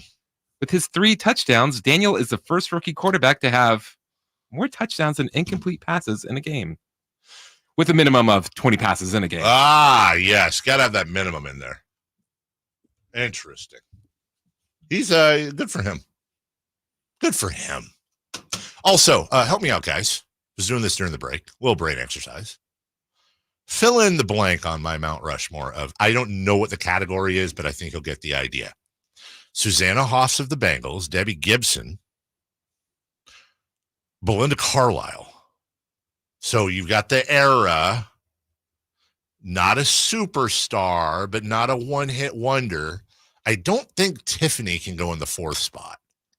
Why? She only had 1? I think she had 2. Okay. She had, I think We're Alone Now, and what was the Beatles remake? Something. Didn't she also do Locomotion? No, that was Kylie Minogue. Kylie Minogue. I'm an idiot. Idiot. Yeah, there's a 4th. Cyndi Lauper's a little too. She's a little too big. Yeah. Not size-wise. It's that mid-range. It's the Laura DeMar DeRozan. Branigan? I feel like Laura Branigan's a little earlier, but also Branigan, she had, 2 hits? I think a few more. Did she? Belinda Carlisle, Susanna Hoffs of the Bengals. Wait, but was she separate? Who, Belinda Carlisle? Susanna Hoffs. No, I just kind of include, because when people think of the Bengals, they think of Susanna Hoffs, so I feel like she qualifies. I know I'm making my own rules up as we go. Is it bad that at first I thought you were saying like of the Bengals and like, oh, was she like the owner or something? And these aren't just like female artists of the 80s that I had a crush on, although they are female artists of the 80s that I did have a crush on. Samantha Fox. So I thought of Samantha Fox, but I think Touch Me was that was the one hit. I don't think she had multiple hits. I think she had a couple. Did she have a couple? The Girl from Roxette doesn't count. That's a band. I know the Bengals are too, but you're moving the goalposts. I am really moving so many goalposts right now. I don't know. It's really bothering me now. No, Taylor Dane. No. Yes. No. And don't come at me with that. I thought of Taylor Dane. I thought of Lita Ford. Jenny Lewis. Hell is Jenny Lewis? I don't know. She's in the movie The Wizard. I know she's a pop star. Sade. Stupid. Does Sade fit in that Mount Rushmore? Yeah, I don't know. I don't know what this Mount Rushmore is. I don't know either. I will never forget though that for the longest time I didn't understand. It was Sade, so I thought it was like SHARDAY, and then I saw the video for Smooth Operator, and I was like, "Wait, Sade? Yeah. How the hell did you get Sade out of that? How you spelled it earlier in the show? Hey, who's not Sade? The AL Central. Why is that, Christopher? The Tigers are the only one with a winning streak of 2. The Guardians and Twin both have a losing streak of 2 games. Worst team of all time on a 5-game losing streak. That's the White Sox. And the Royals have the worst losing streak in the league with the 7-game losing streak. Oof, the AL Central in the last 10 games has a winning percentage of .420.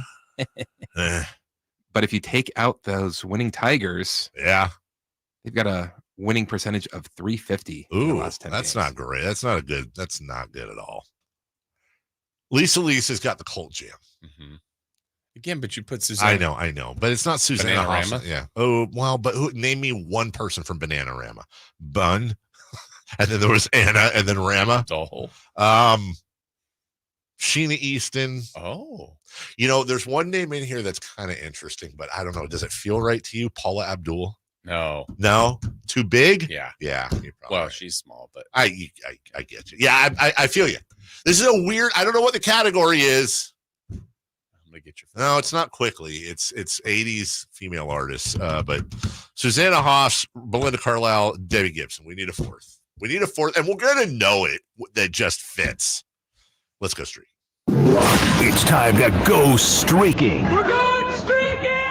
Who is the Nostradamus of MLB? Who can keep the streak going? It's time to go streaking. What the hell are you doing? We're streaking. Tigra and Bunny do not fit there. Neither does Oaktown's 357. So stop. Stop just regurgitating the video jukebox, please. Cable channel 23. All right, where are we, guys? Bonnie Tyler.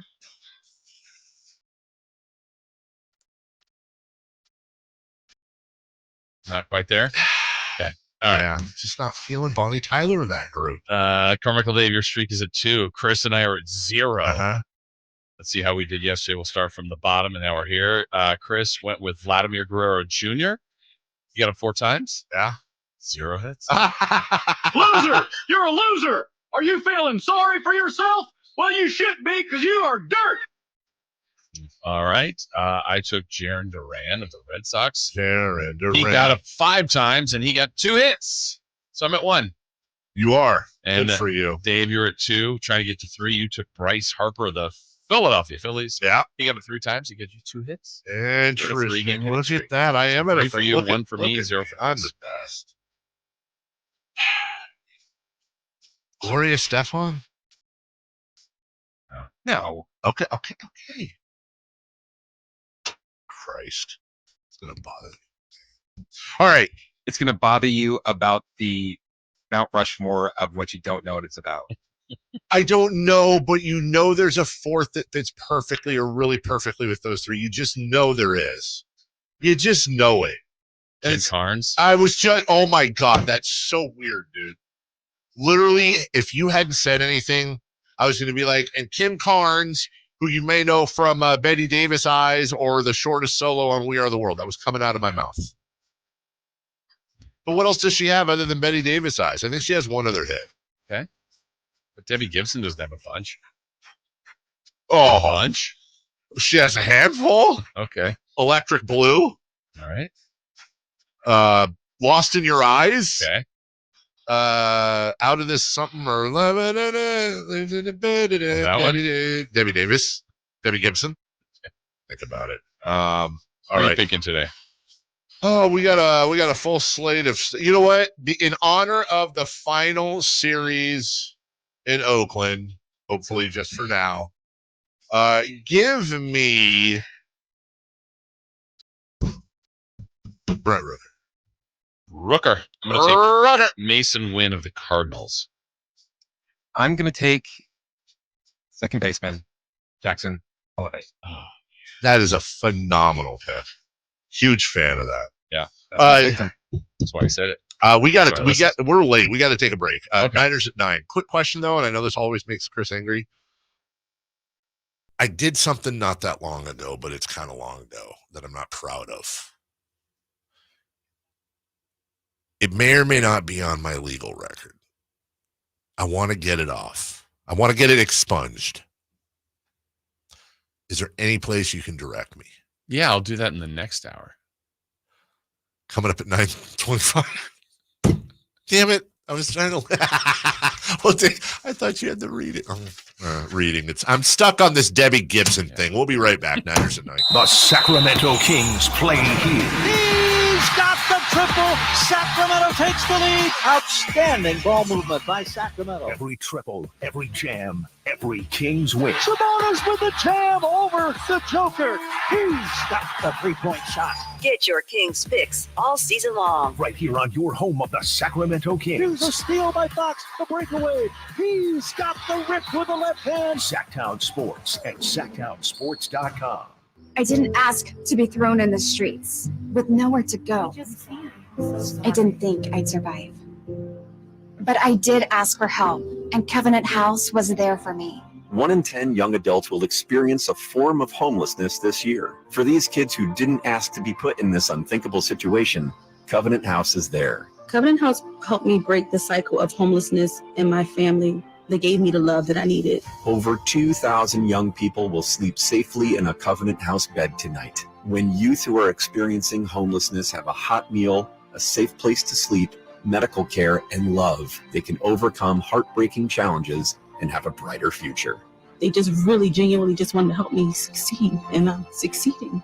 I'm a speaker, I'm an author. Covenant House really helped me and really helped mold me into the woman I am today. If you or someone you love is asking for help, go to safeplacetosleep.org today. Are you tired of your tee shots ending up in the adjoining fairway while the rest of your foursome is hitting it down the middle? Well, experts will tell you that being properly fitted for golf clubs will help you strike your drive center cut. The Hagen Oaks Player Performance Studio and its team of trained PGA professionals are ready to help you get rid of your banana balls and duck hooks. Hagen Oaks Indoor-Outdoor Player Performance Studio fittings are available 7 days a week. Make yours today by calling 916-808-2531. That's 808-2531. Who's ready for some fun on Saturday? Country in the Park 2 takes over Heart Health Park at Cal Expo with Dirks Bentley, Harmony, plus line dancing and a mechanical bull, axe throwing, pop-up clothing stores, and food trucks. Tickets start as low as $52 at CITPfest.com. Grab your family and join us for Country in the Park 2 this Saturday at Heart Health Park. More at CITPfest.com. Brought to you by A&A Concrete Supply, Folsom Hotel, and Corval, California, Champaign. Khalid live in concert. See him performing at the venue at Thunder Valley, Saturday, October 5th. Get tickets now at ThunderValleyResort.com. Don't miss the sensational Khalid for one night only at the venue at Thunder Valley, Saturday, October 5th. For more, visit KhalidOfficial.com. At aimyourdigital.com will help you target the right audience, build your leads, and crush your quota. Take your business to the next level. Our digital marketing strategies help grow awareness of your product or service, all while building trust in your business. Our approach involves leveraging multiple tools and strategies to deliver exceptional results that are customized to your unique business needs. Don't wait to run out of sales leads. Keep your business growing. Get started with aimyourdigital.com today. KHD1 Sacramento, KYMX HD3 Sacramento. Your flagship station for the Beam Team. From the Power Business Technology Toshiba Studios. This is Sacktown Sports 1140. The Carmichael Dave Show. He's on the microphone when he's not on the microphone. He's playing a song, and when he's not playing a song, he's on the microphone. And then boom. With Jason Ross. No, he didn't. Yes, he did. Call or text at 916-339-1140. It's the Carmichael Dave Show with Jason Ross on Sacktown Sports.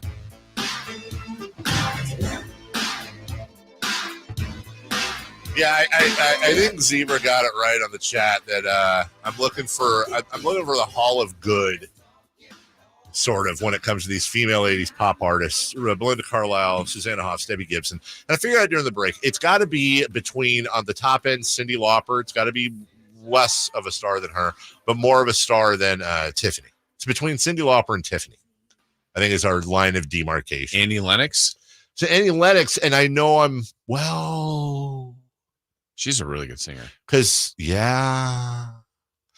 Annie Lennox was the Eurythmics, but like Susanna Hoffs, because I have Hoffs in there. That's what's really. She had some of her own. Yeah, work. she did. She did. You know what my favorite Annie Lennox song is? It was a duet. Oh, with Al Green. Yes. Yeah. Little Love in Your Heart. That's such a good song. That is. That song is timeless. That song comes on the radio. Turning up the volume. Oh, that was. That was. Is Annie? Yes. Is Andy okay? Okay. All right. You okay? You never know. All right. Niners at 9. We were talking about it quite a bit earlier, but the injury bug has hit. The 49ers are broken. You have get out of here with Enya. Leave me alone. I'm doing this now. The Chris McCaffrey is now in Germany getting his blood platelets spun or whatever the hell he's doing in there. They're not eating, the best food. I can promise you. Dre Greenlaw said he'll be around midseason. Brock Purdy now has a back injury and he's day-to-day with a sore back. Javon Hargrave is out for the year with a torn pec or labrum or bicep or some crap. I don't care. Deebo Samuel, who should be back hopefully soon. George Kittle. I mean, they basically have like half of a Pro Bowl team that's hurt right now. And again, we said it earlier in the show, like all this that they're going through, I really still believe they should have won on Sunday. And there were elements of that game, but they were playing really well. And then obviously they gave that game away. But if you're 2-1, going through all that, knowing that reinforcements are coming, it's such a different feeling than now 1-2. And you hear the news yesterday and you just go, wait, is this just going to be one of those years? Because I'm thinking talking to Matt Barrows before the year started, Greg Papa week 1, he's like, look, this is the best team they've had. It's the best team they've ever had. Yeah. And it doesn't mean you're going to win a Super Bowl, but they have stacked everything. They really do. And they're all getting hurt. Right. And you just go, is it going to keep them from getting to where they want to get to? Also, please don't ever say when describing anything, please don't say they've got everything, because you just sent me into a total tailspin.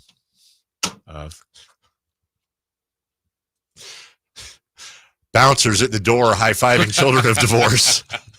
You just sent me into stuff where this team's got everything. Spud Webb will be there. MTV's San Cortez.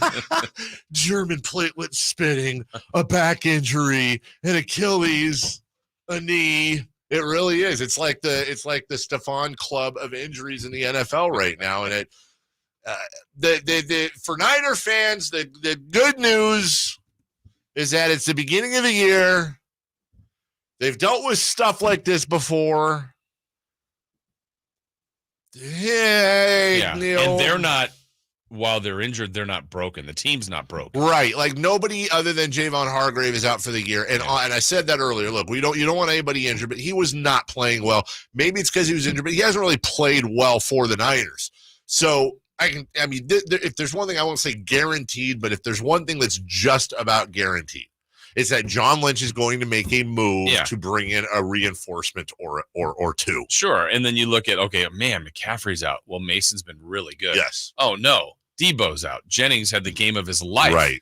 So they have capable other people because the system is good, the core principles. They've got a winning culture. They know what they're doing.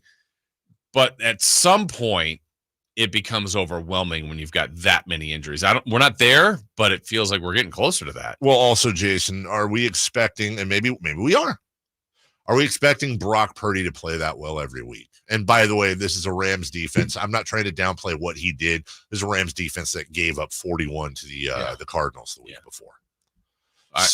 You know what I'm saying? I'm not trying to take away from what he did. It's just, are we expecting him to have a near perfect game every single week? Maybe we can't. Yeah. Well, the good thing is I don't think he has to. Like he had that and they lost, but I don't think he has to be there. Like they clean up a few other things and they win that game on Sunday. But now they got to keep going forward. Like this week, I'm sure they're going to be favored against the Patriots. It's not a gimme, but you got to go and play better than you did last week. Also, you know what we haven't really addressed, and we should, is it's the Doug Collins theory. Doug Collins, many of you may or may not remember, was the coach of the Chicago Bulls. And he was Michael Jordan's coach with the Bulls. And the Bulls were very, very good. Very good. They were a team on the rise. And at some point, not Jerry Reinsdorf, but the other one, the GM, Jerry Krause, was like, yeah, I gotta make a decision here. And he ends up hiring this fairly unproven coach named Phil Jackson, who immediately took them to the top, and they really never looked back. And I'm not saying Kyle Shanahan is Doug Collins. Kyle Shanahan is a top 5 coach in the NFL. His record speaks for itself. His system speaks for itself. They are incredibly successful, but there are warning signs that are consistent with Kyle Shanahan, and none more than his ability to hold on to fourth quarter leads. Or should I say, because he does more often than not, his penchant for blowing fourth quarter leads. Now, remember, once upon a time, to be fair, and I hope this is the arc with Kyle, Andy Reid couldn't win the big one. Mm-hmm. He got there with Philly. That was great. That was cute. That was neat. And, he won a few division titles and this and that, whatever. But what else has he done? And then, he erased that with the Chiefs, and we're off to the Rays. Now he's one of the best coaches of all time. So on Sunday, the 49ers under Kyle Shanahan, Jason, have blown 5 double-digit fourth quarter leads. The previous 4, though, saw San Francisco either playing with a backup quarterback or playing against a Super Bowl champion. Last Sunday, that's the first time they did it with a great quarterback, also playing a probably bad team. And it's not Kyle Shanahan's fault that Jake Moody missed the field goal. It was a 55-yard field goal. It's not a chip shot, but still. If it's not Kyle Shanahan's fault that Tutu Atwell caught that pass, ever since D'Amico Ryans left, and it was Steve, what's his face last year, defensive coordinator, former Carolina interim coach. Do we even start looking at the defensive coordinator for the Niners and saying, do we have another issue here? Because I feel like the defense hasn't exactly been lights out this year. The 49ers so far this season in 3 games have given up 19, 23, and 27 points. It's not terrible. It's not right. A red flag. But why were we so into Steve Wilkes last year and how he was the worst thing ever? And we're not even, let me ask you something. Because do you know what the Niners offensive coordinator's name is? Because Defensive. I'm sorry. Yes, but I feel like we should know that, and maybe it's good that we don't. No, I blanked right now. I don't have it. Yeah, that's what I'm saying. Like they went through this amazing run with Robert Saleh and D'Amico Ryans, and I feel like I'm forgetting one other in there, Nick Sorensen. So just to give you an idea on Nick Sorensen and what he's all about, again, he's the new coordinator for the 49ers. But he joined the team as a defensive assistant in 2022. He had previous stints with the Jacksonville Jaguars and the Seattle Seahawks. The Niners were trying to get Steve Spagnuolo from the Chiefs. Also looked at Jeff Ulbrich from the New York Jets. That would have been fine as well. And Shanahan offered the job to Bill Belichick, which I would have been 100% okay with. So this guy Sorensen gets the job, and maybe he's great, maybe he's not, but he is relatively untested. And this is a 49ers defense that, although has a couple injuries, Jason, is incredibly talented. Yeah. Again, they got to get better on the rush defense. That part's been hurting him, I think, for the last year or so. But the Shanahan part's interesting. To me, I would say I wouldn't go there at all. There's probably some fans out there that have some questions with him, but I think based on what football people talk about, and you just hear this all the time in broadcasts and the opposing coaches, I think he's a great play caller. Right. I think they run good stuff. Other people try to copy, or it's tough to prepare for them. And I never feel like, I just feel like they've got one of the better coaches in the league. And so to upgrade would be very different. You could get a different voice in there, sure, maybe that's it. But I just think with this personnel they've worked to get this, and I think he's a big part of it. We'll take a break when we come back. It is Tuesday. We have wrapped up the football week. Top and bottom 5 after 3 weeks. Remember the Jason Ross rules. This has nothing to do with last year or years before. This is simply on performance this season. We'll get those for you next. Subscribe to Sacktown Sports on YouTube and watch the Carmichael Dave Show with Jason Ross, Stiles and Watkins, and the Drive Guys. Live Monday through Friday from 6 to 6. Plus view archive shows and exclusive content. Subscribe at youtube.com/Sacktown Sports. Toyota's legendary truck event is on, and the deals are legendary. Get $2,000 cash back on any 2024 Tundra, or get a great lease on a new 2024 Tacoma 4x4. Get to your Toyota dealer now, because this truck event is gonna be Toyota. Let's go places. Offer available through TFS to buyers with premium rated credit. Ends 9/30/24. The NBA app is everyone's app. Every fan of every team. Oh my goodness. Everyone who follows LeBron, Tatum, and Embiid in the app. Every warrior who's ready to go to battle over three-point percentages. Every streetwear king who's here for the tunnel fits. Every young buck, nugget, and grizzly who wants to take a peek behind the scenes of the league. And everyone else on this floating basketball we call Earth. Download the NBA app today. Available in the Google Play, Apple app, and Android stores.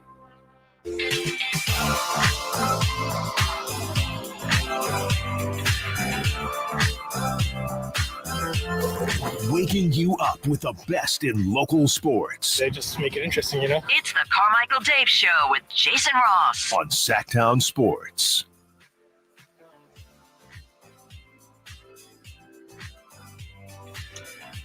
Welcome back. Last minute, we're ready to go.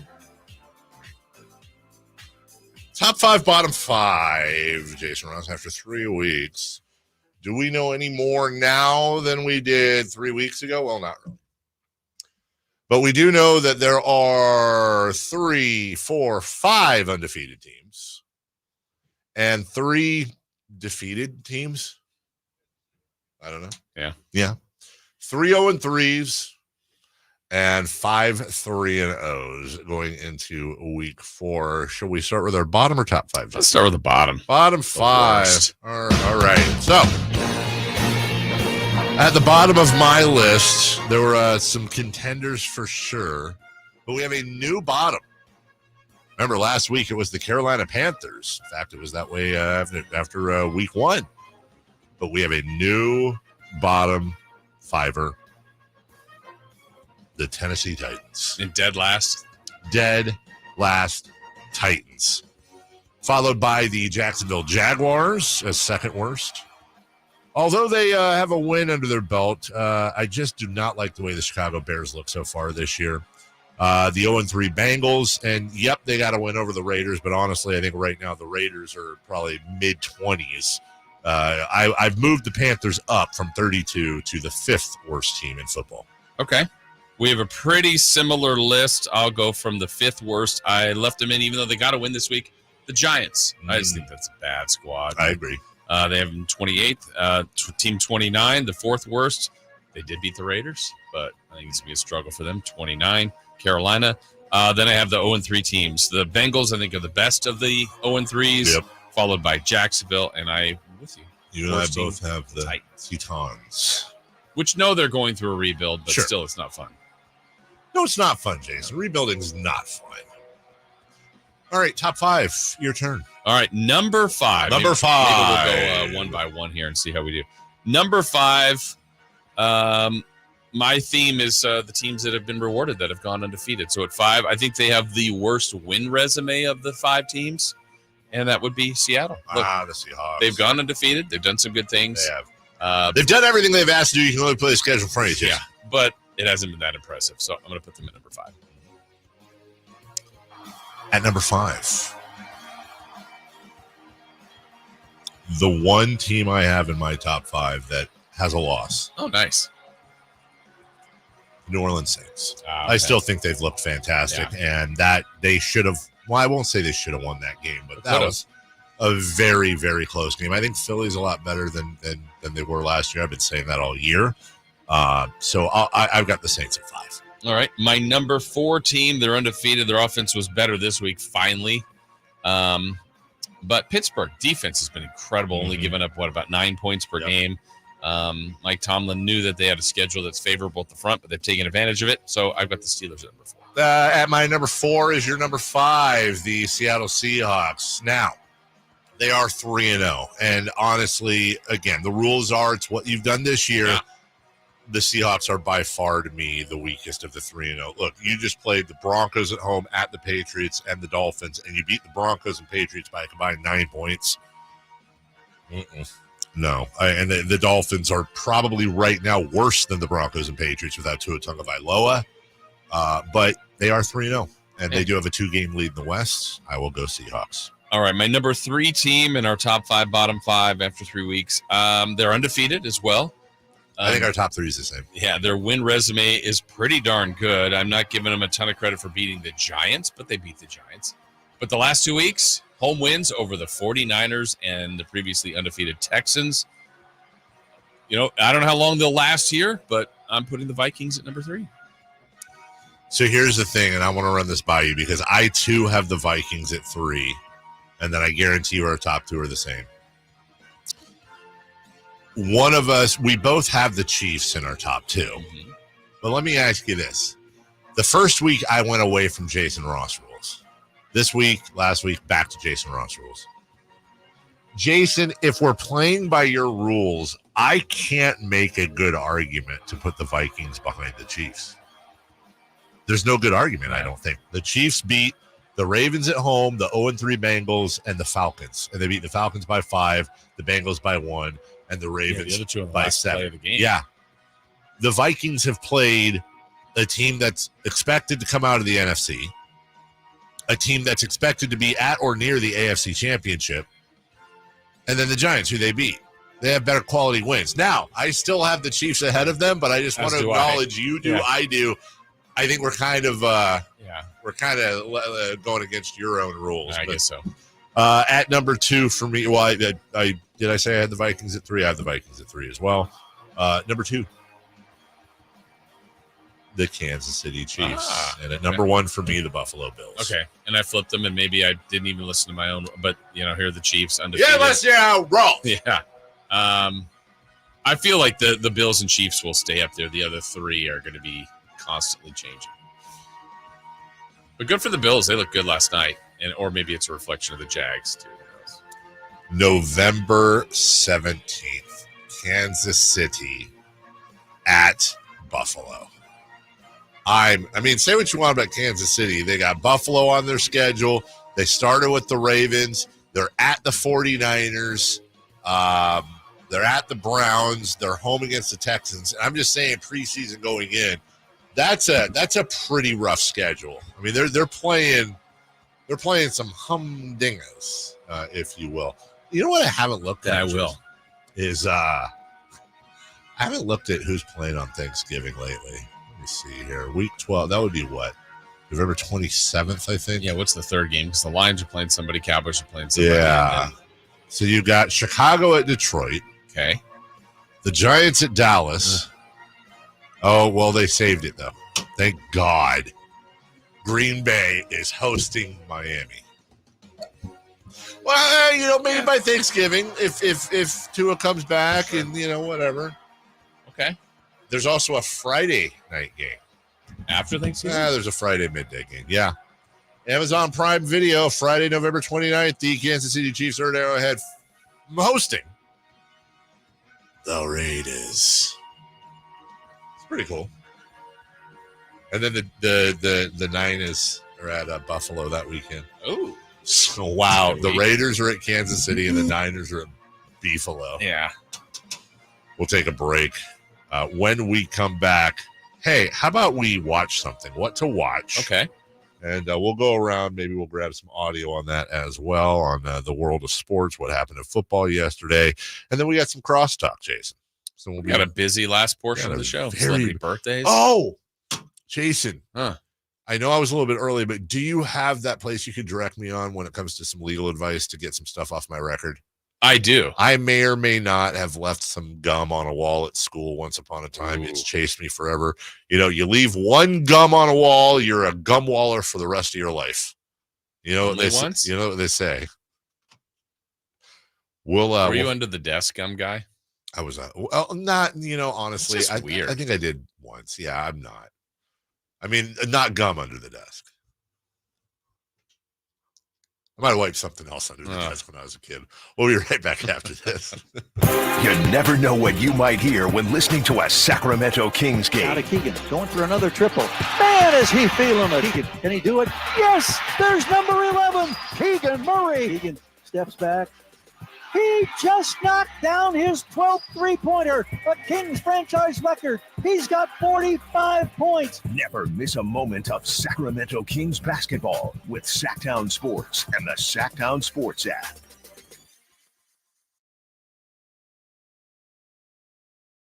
Hey there, Jason Ross here to tell you about what Dave was just referencing. Yeah, maybe there's something from your past, something that's still following you that you'd like removed from your record, and you never knew how you could, or could you? Well, those are questions that you want answered if that's still following you from your past, something that's keeping you from doing some of the things, getting to the places that you want to go. And so I'm talking about an expungement, that clean start. Well, Gonzalez Law Offices in downtown Sacramento, right here. Jonathan Gonzalez can help you with that, an expungement. Clear up your record. Maybe there are some other things that are following you, or that may even come up here soon in your record. And so you want someone that you know, someone that you can trust, someone that's here, someone that's local, someone that kind of understands our area. Well, that's why I'm telling you about the law offices of Jonathan Gonzalez. But maybe there's a wrongful termination involved in an auto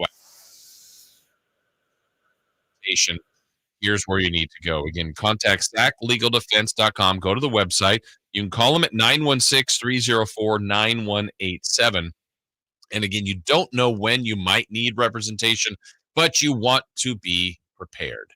That's the important thing. So contact SAClegaldefense.com. Call them at 916-304-9187. That's 916-304-9187.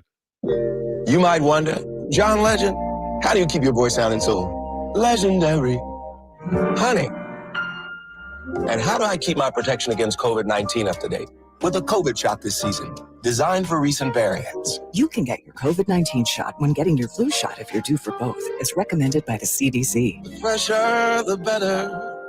Ask your healthcare provider about getting this season's COVID-19 shot when getting your flu shot. Sponsored by Pfizer.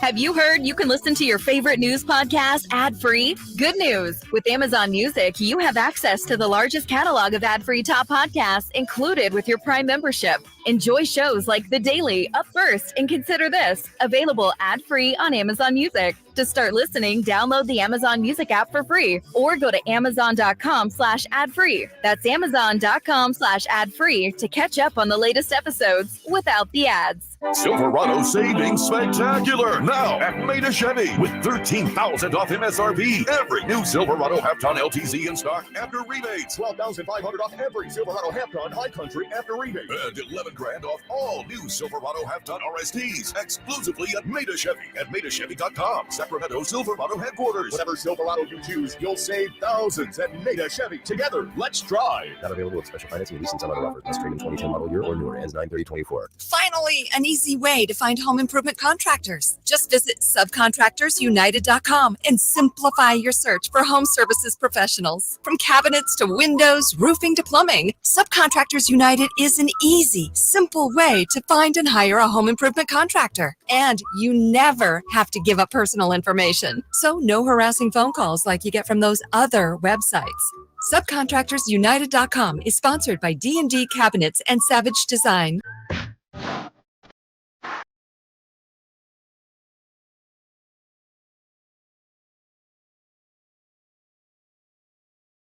The Carmichael Dave Show with Jason Ross. Call or text at 916-339-1140. On Sacktown Sports.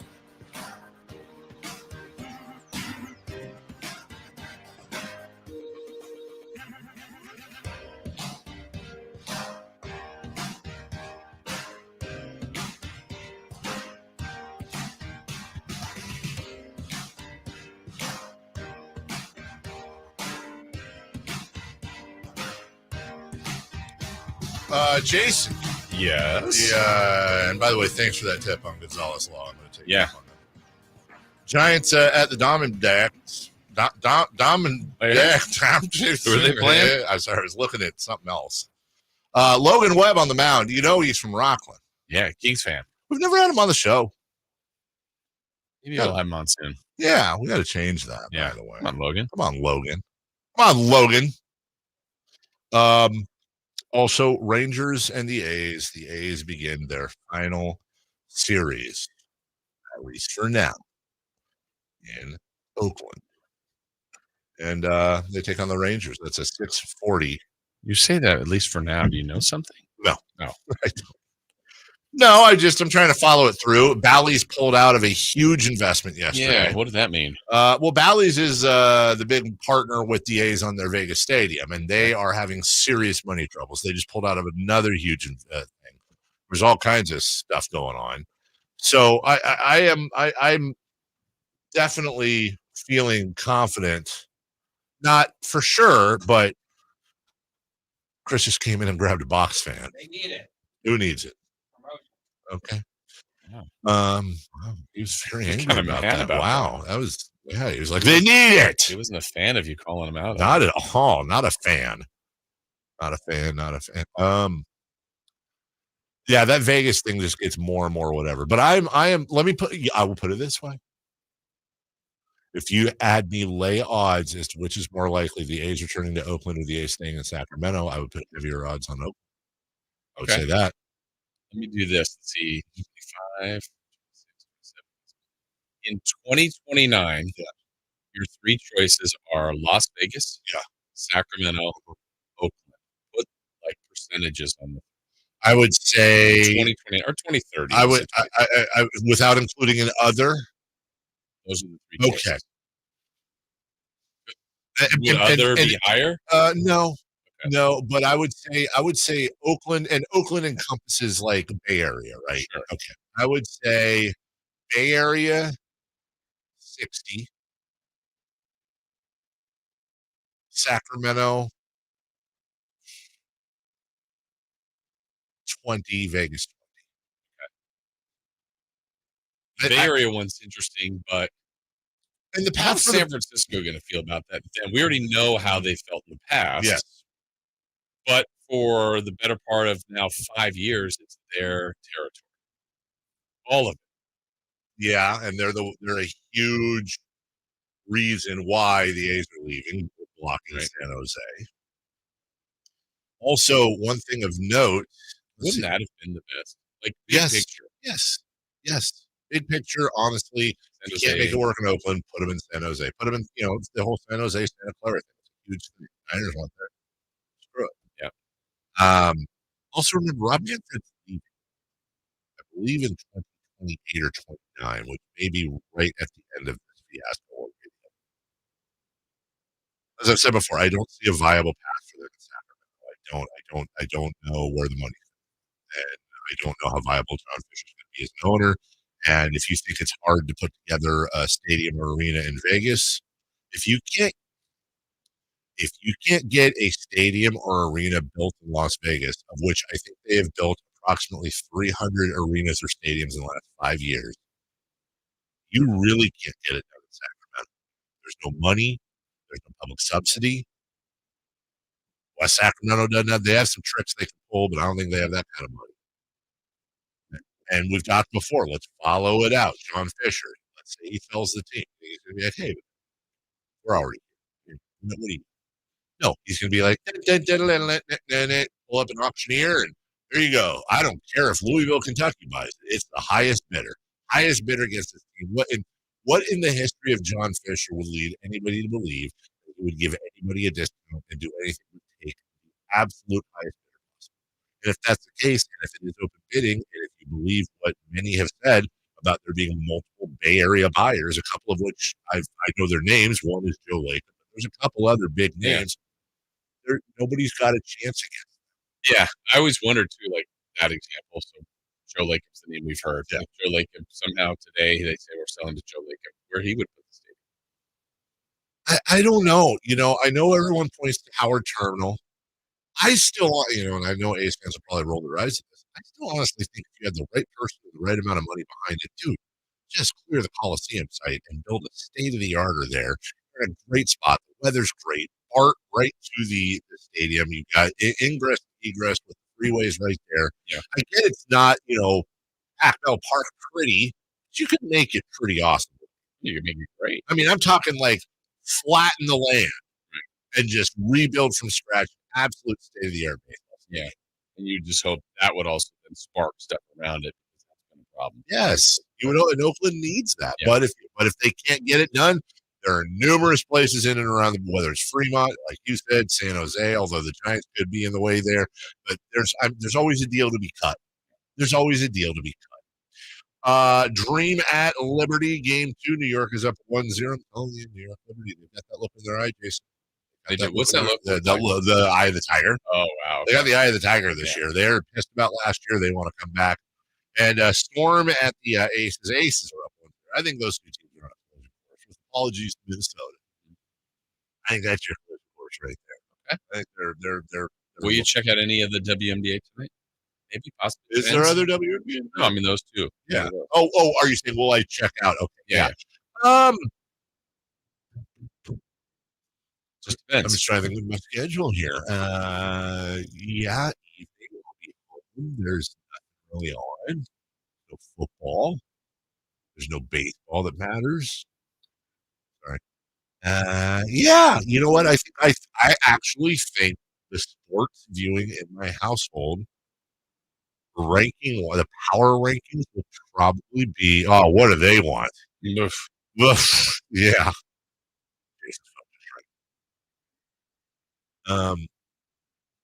Yeah, it's probably WNBA. Okay. Unless I'm missing something. Yeah. I did show my kids the first episode of Star Trek The Next Generation.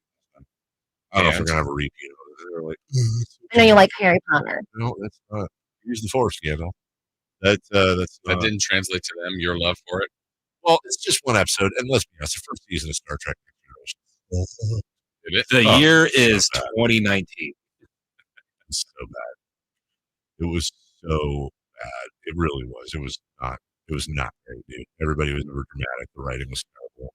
Basically, look, and Star Trek nerds understand this. The line of demarcation always for Star Trek The Next Generation is pre and post Riker's beard. When Commander Riker grows his beard, the show really takes off. If you see a repeat and Riker's got a beard, good writing, good episodes.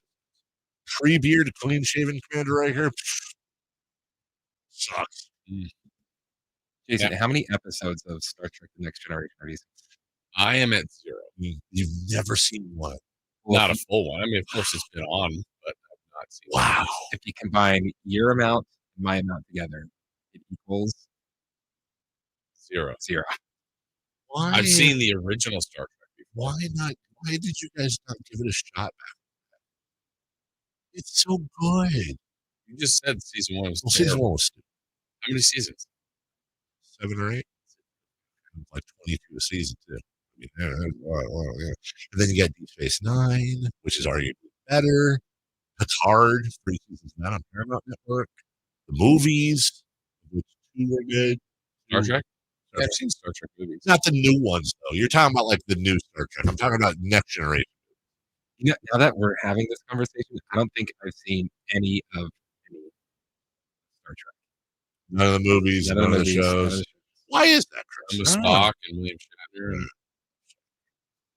I'm not really like a fantasy. So Lord of the Rings, Harry Potter, Star Wars. I saw the Star Wars. Some. Or all. Some. What's my favorite Star Wars? Empire Strikes Back? Of like all of the. Oh, God, Rogue One. Of course. Yeah. Of course it's Rogue. Rogue One's still haven't found it. There you go. I guess we'll just leave that word. What to watch today as well in about 2 hours. Uddershield. Oh, yeah. What do you got today? Night game. Who do we...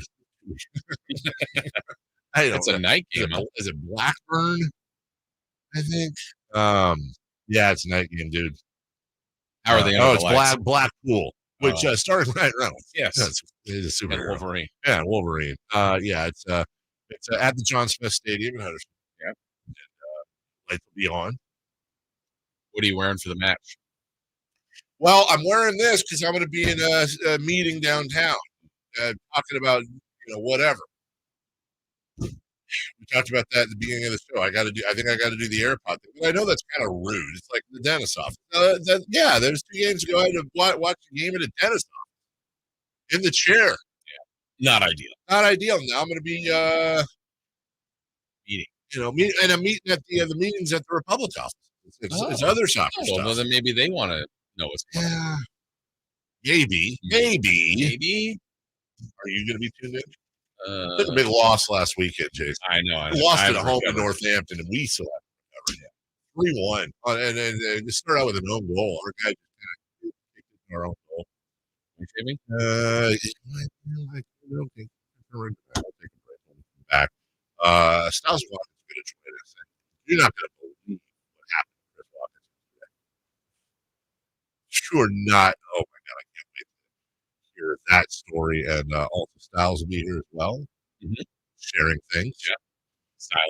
Styling. And when they come in here, they do the crosstalk. You know what happens to the energy in this room? It goes right through the roof. All the way up. All the way up. And, if you want your energy not going through your roof, staying in your house, I suggest you get a $49 fall tune-up inspection. It's regularly $119 from our friends at American Energy Heating and Air. Good morning. Carmichael Dave here. That inspection, which is normally $119, includes a full safety and duct inspection. That's duct, UCT, as in the tape, not as in if your system's over 10 years old, and my guess is that yours probably is, guess what? That tune-up is free.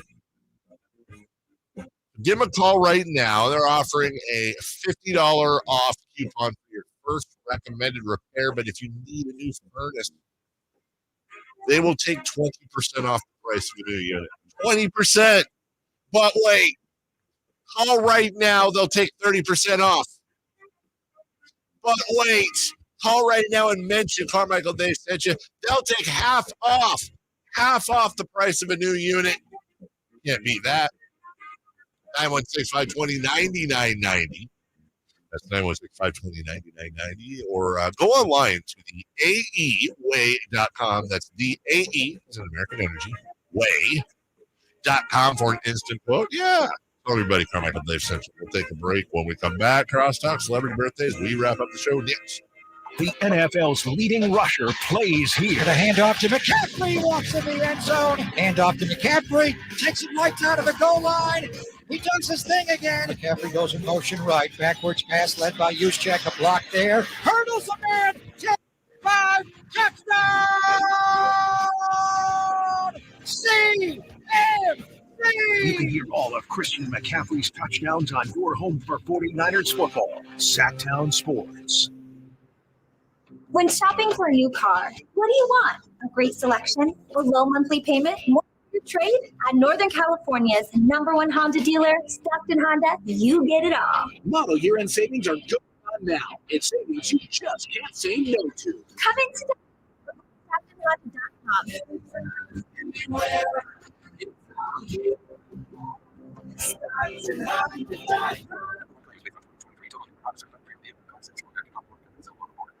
Ready for some fun on Saturday. Country in the Park 2 takes over Heart Health Park at Cal Expo with Dirk Bentley, Harmony, plus line dancing and a mechanical bull, axe throwing, pop-up clothing stores, and food trucks. Tickets start as low as $52 at CITPFest.com. Grab your family and join us for Country in the Park 2 this Saturday at Heart Health Park. More at CITPFest.com. Brought to you by A&A Concrete Supply, Folsom Hotel in Corbell, California, Champaign. Thunder, feel the thunder. It ignites something inside of you. Lightning and the thunder. Sets alight an elevated state of being. Days are pure exhilaration. And the nights, they're simply electric. See it, hear it, feel it. Thunder, feel the thunder. Lightning and the thunder. Thunder Valley Casino Resort. Feel the thunder. When it comes to fighting for families and protecting kids, no one works harder than our Assemblyman, Josh Hoover. A member of the Bipartisan Problem Solvers Caucus, Hoover has worked across party lines and proposed tougher penalties for fentanyl crimes, stricter sentences for drug trafficking near schools, and RILA's law to make sure anyone who abuses a child is held accountable. A former school board member, Josh has fought to support school police officers, prohibit homeless encampments near schools, and increase funding for school facilities. Josh Hoover knows that families have been paying more for everything from gas and groceries to utilities and insurance. In the assembly, Josh is working to provide relief to families, reduce the cost of housing, and stop Gavin Newsom from raising gas prices even more next year. Josh Hoover is making a difference for our families, our community, and our future. Our voice, our Assemblyman, Josh Hoover. Paid for by Hoover for Assembly 2024. It's time for the news of the day. The latest headlines, the biggest stories, hard-hitting analysis. Yeah, this is none of those things. And now, here's Carmichael Dave and Jason Ross. Yeah. Yeah. Crowd goes nuts. Yeah, hey, Alan's walking in the room. Yeah, all right. Yeah. I said before the break, I could not wait to hear the story on the air that everybody would not believe. That you would not believe what happened to Chris Styles. Chris Styles. Jesus, David. Chris Watkins. That's fun. Do that for a while. Chris Watkins between yesterday and today. Chris, what happened? Yeah, it's kind of crazy. I have literally no idea what you're talking about. I don't either. I was playing it fast and loose, trying to tease the audience, hoping something happened. Mm-hmm. What is the Chris craziest? Is not a good. The surprise. It's like picking an A and let's go streaking. Every once in a while you'll get lucky, but odds are it's going to be a strikeout. What yes, would you, and Chris. Yes. Oh, gotcha. What would you say is the craziest or most exciting thing that's happened? What would be at the top of the list since yesterday and today's crosstalk? It could be like not exciting, but what would be the most exciting? Let's see here. Yesterday was my girlfriend's mom's birthday. Oh my God! Wow! Did you get her a book that she didn't want? No, that's just for that you printed just out for her daughter. Let's see here.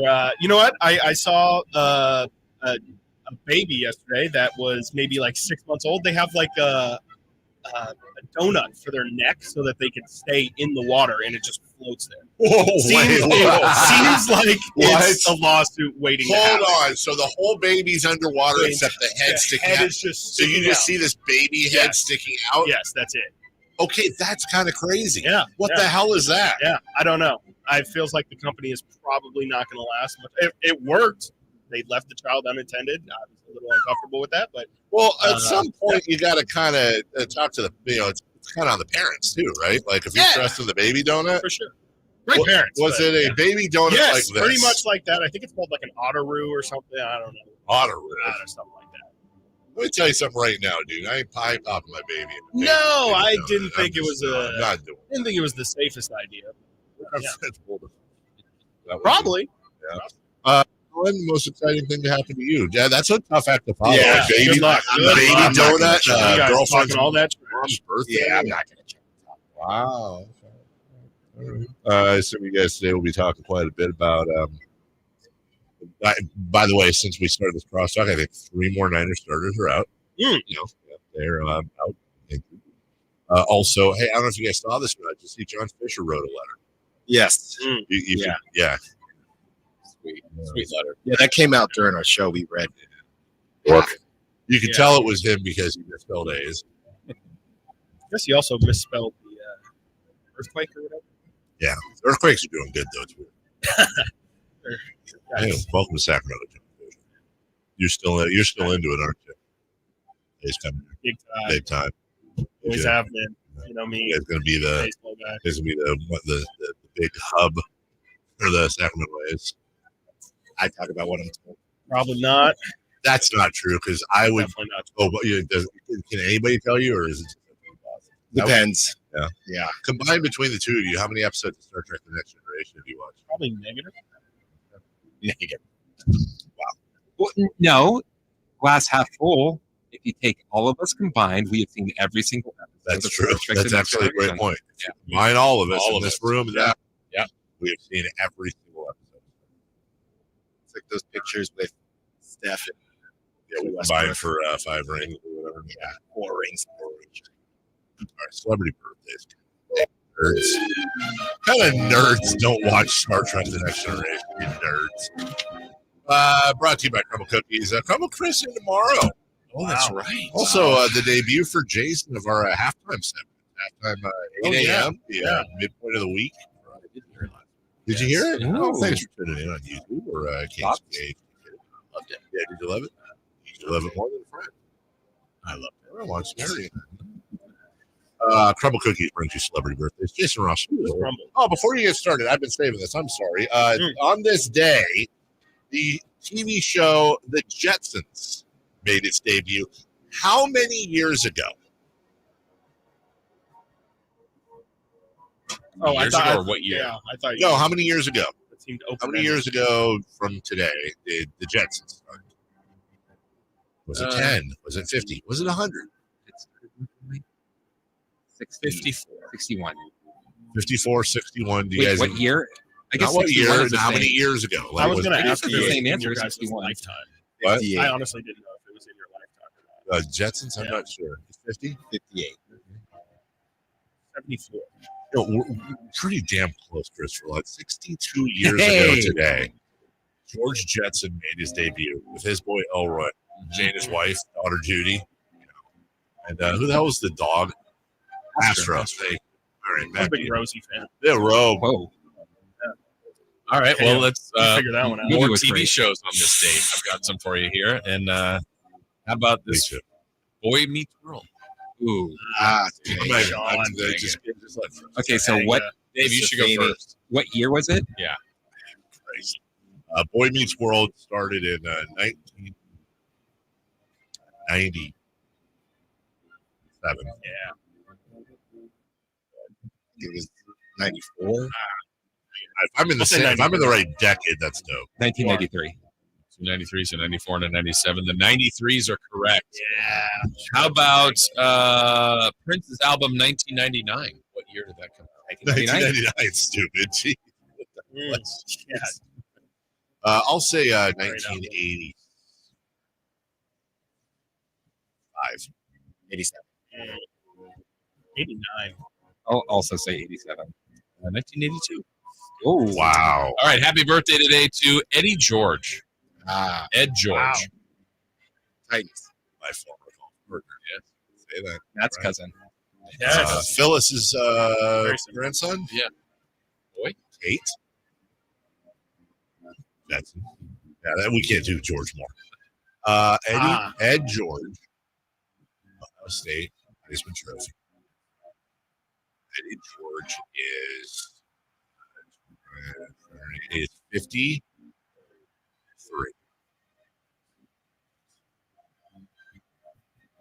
50 on the nose. 57. 48. Alan's the closest. 51 for Eddie George. Dave's favorite player, Vontez Perfect. Too old. God, I hate that guy. He's probably like younger. He's probably like 39, 40. He's 40. I can't say I hate that guy. I don't know. 42. I hate him as a football That was like peak concussion. dude. That was- God, when Antonio Brown laid his ass out, that was like my favorite NFL play ever. 37. 38. Chris Watkins is closest. 34. Wow. Happy birthday to Kings legend. Played one game, got a double-double. Drew Gooden. Didn't Drew Gooden also have something weird with his head, like Rasheed Wallace? Why am I? Yeah, he had like a little. The little cap, circle. a little patch. Yeah, but it was like the reverse It was Rasheed. intentional, Yeah, because Rasheed had the little bald, weird thing in the corner, and then Drew Gooden had a hair thing. Yeah.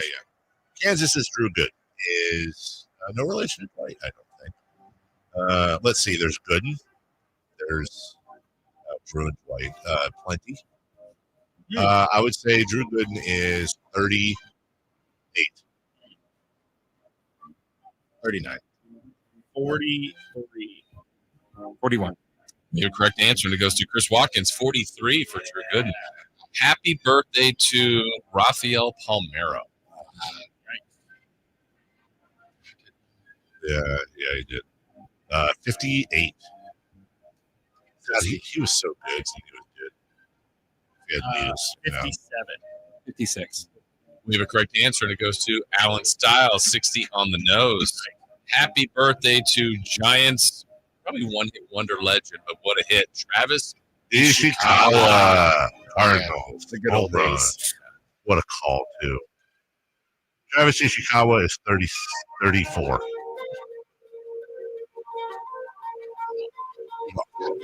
No. 37. 39. 38. Chris Watkins is supposed to 41. Yeah.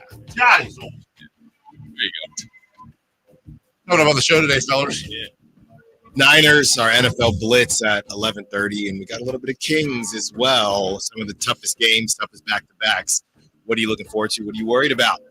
Coming up. I have this meeting at noon that I can't watch the soccer game for, and then I just got a text from my wife. Can you then go home and feed the dogs? I didn't have time this morning. Take out the shrimp to defrost. I'm making dinner. And then you have to get Mason. He has an early out at 2:10 because of a soccer match, which is in Yuba City. Set the screen. And that is why that is the best commercial for protection you can possibly run right there. Always wear it. We'll take a break. We'll come back. Stiles and Watkins next. The NFL's leading rusher plays here. The handoff to McCaffrey, walks in the end zone.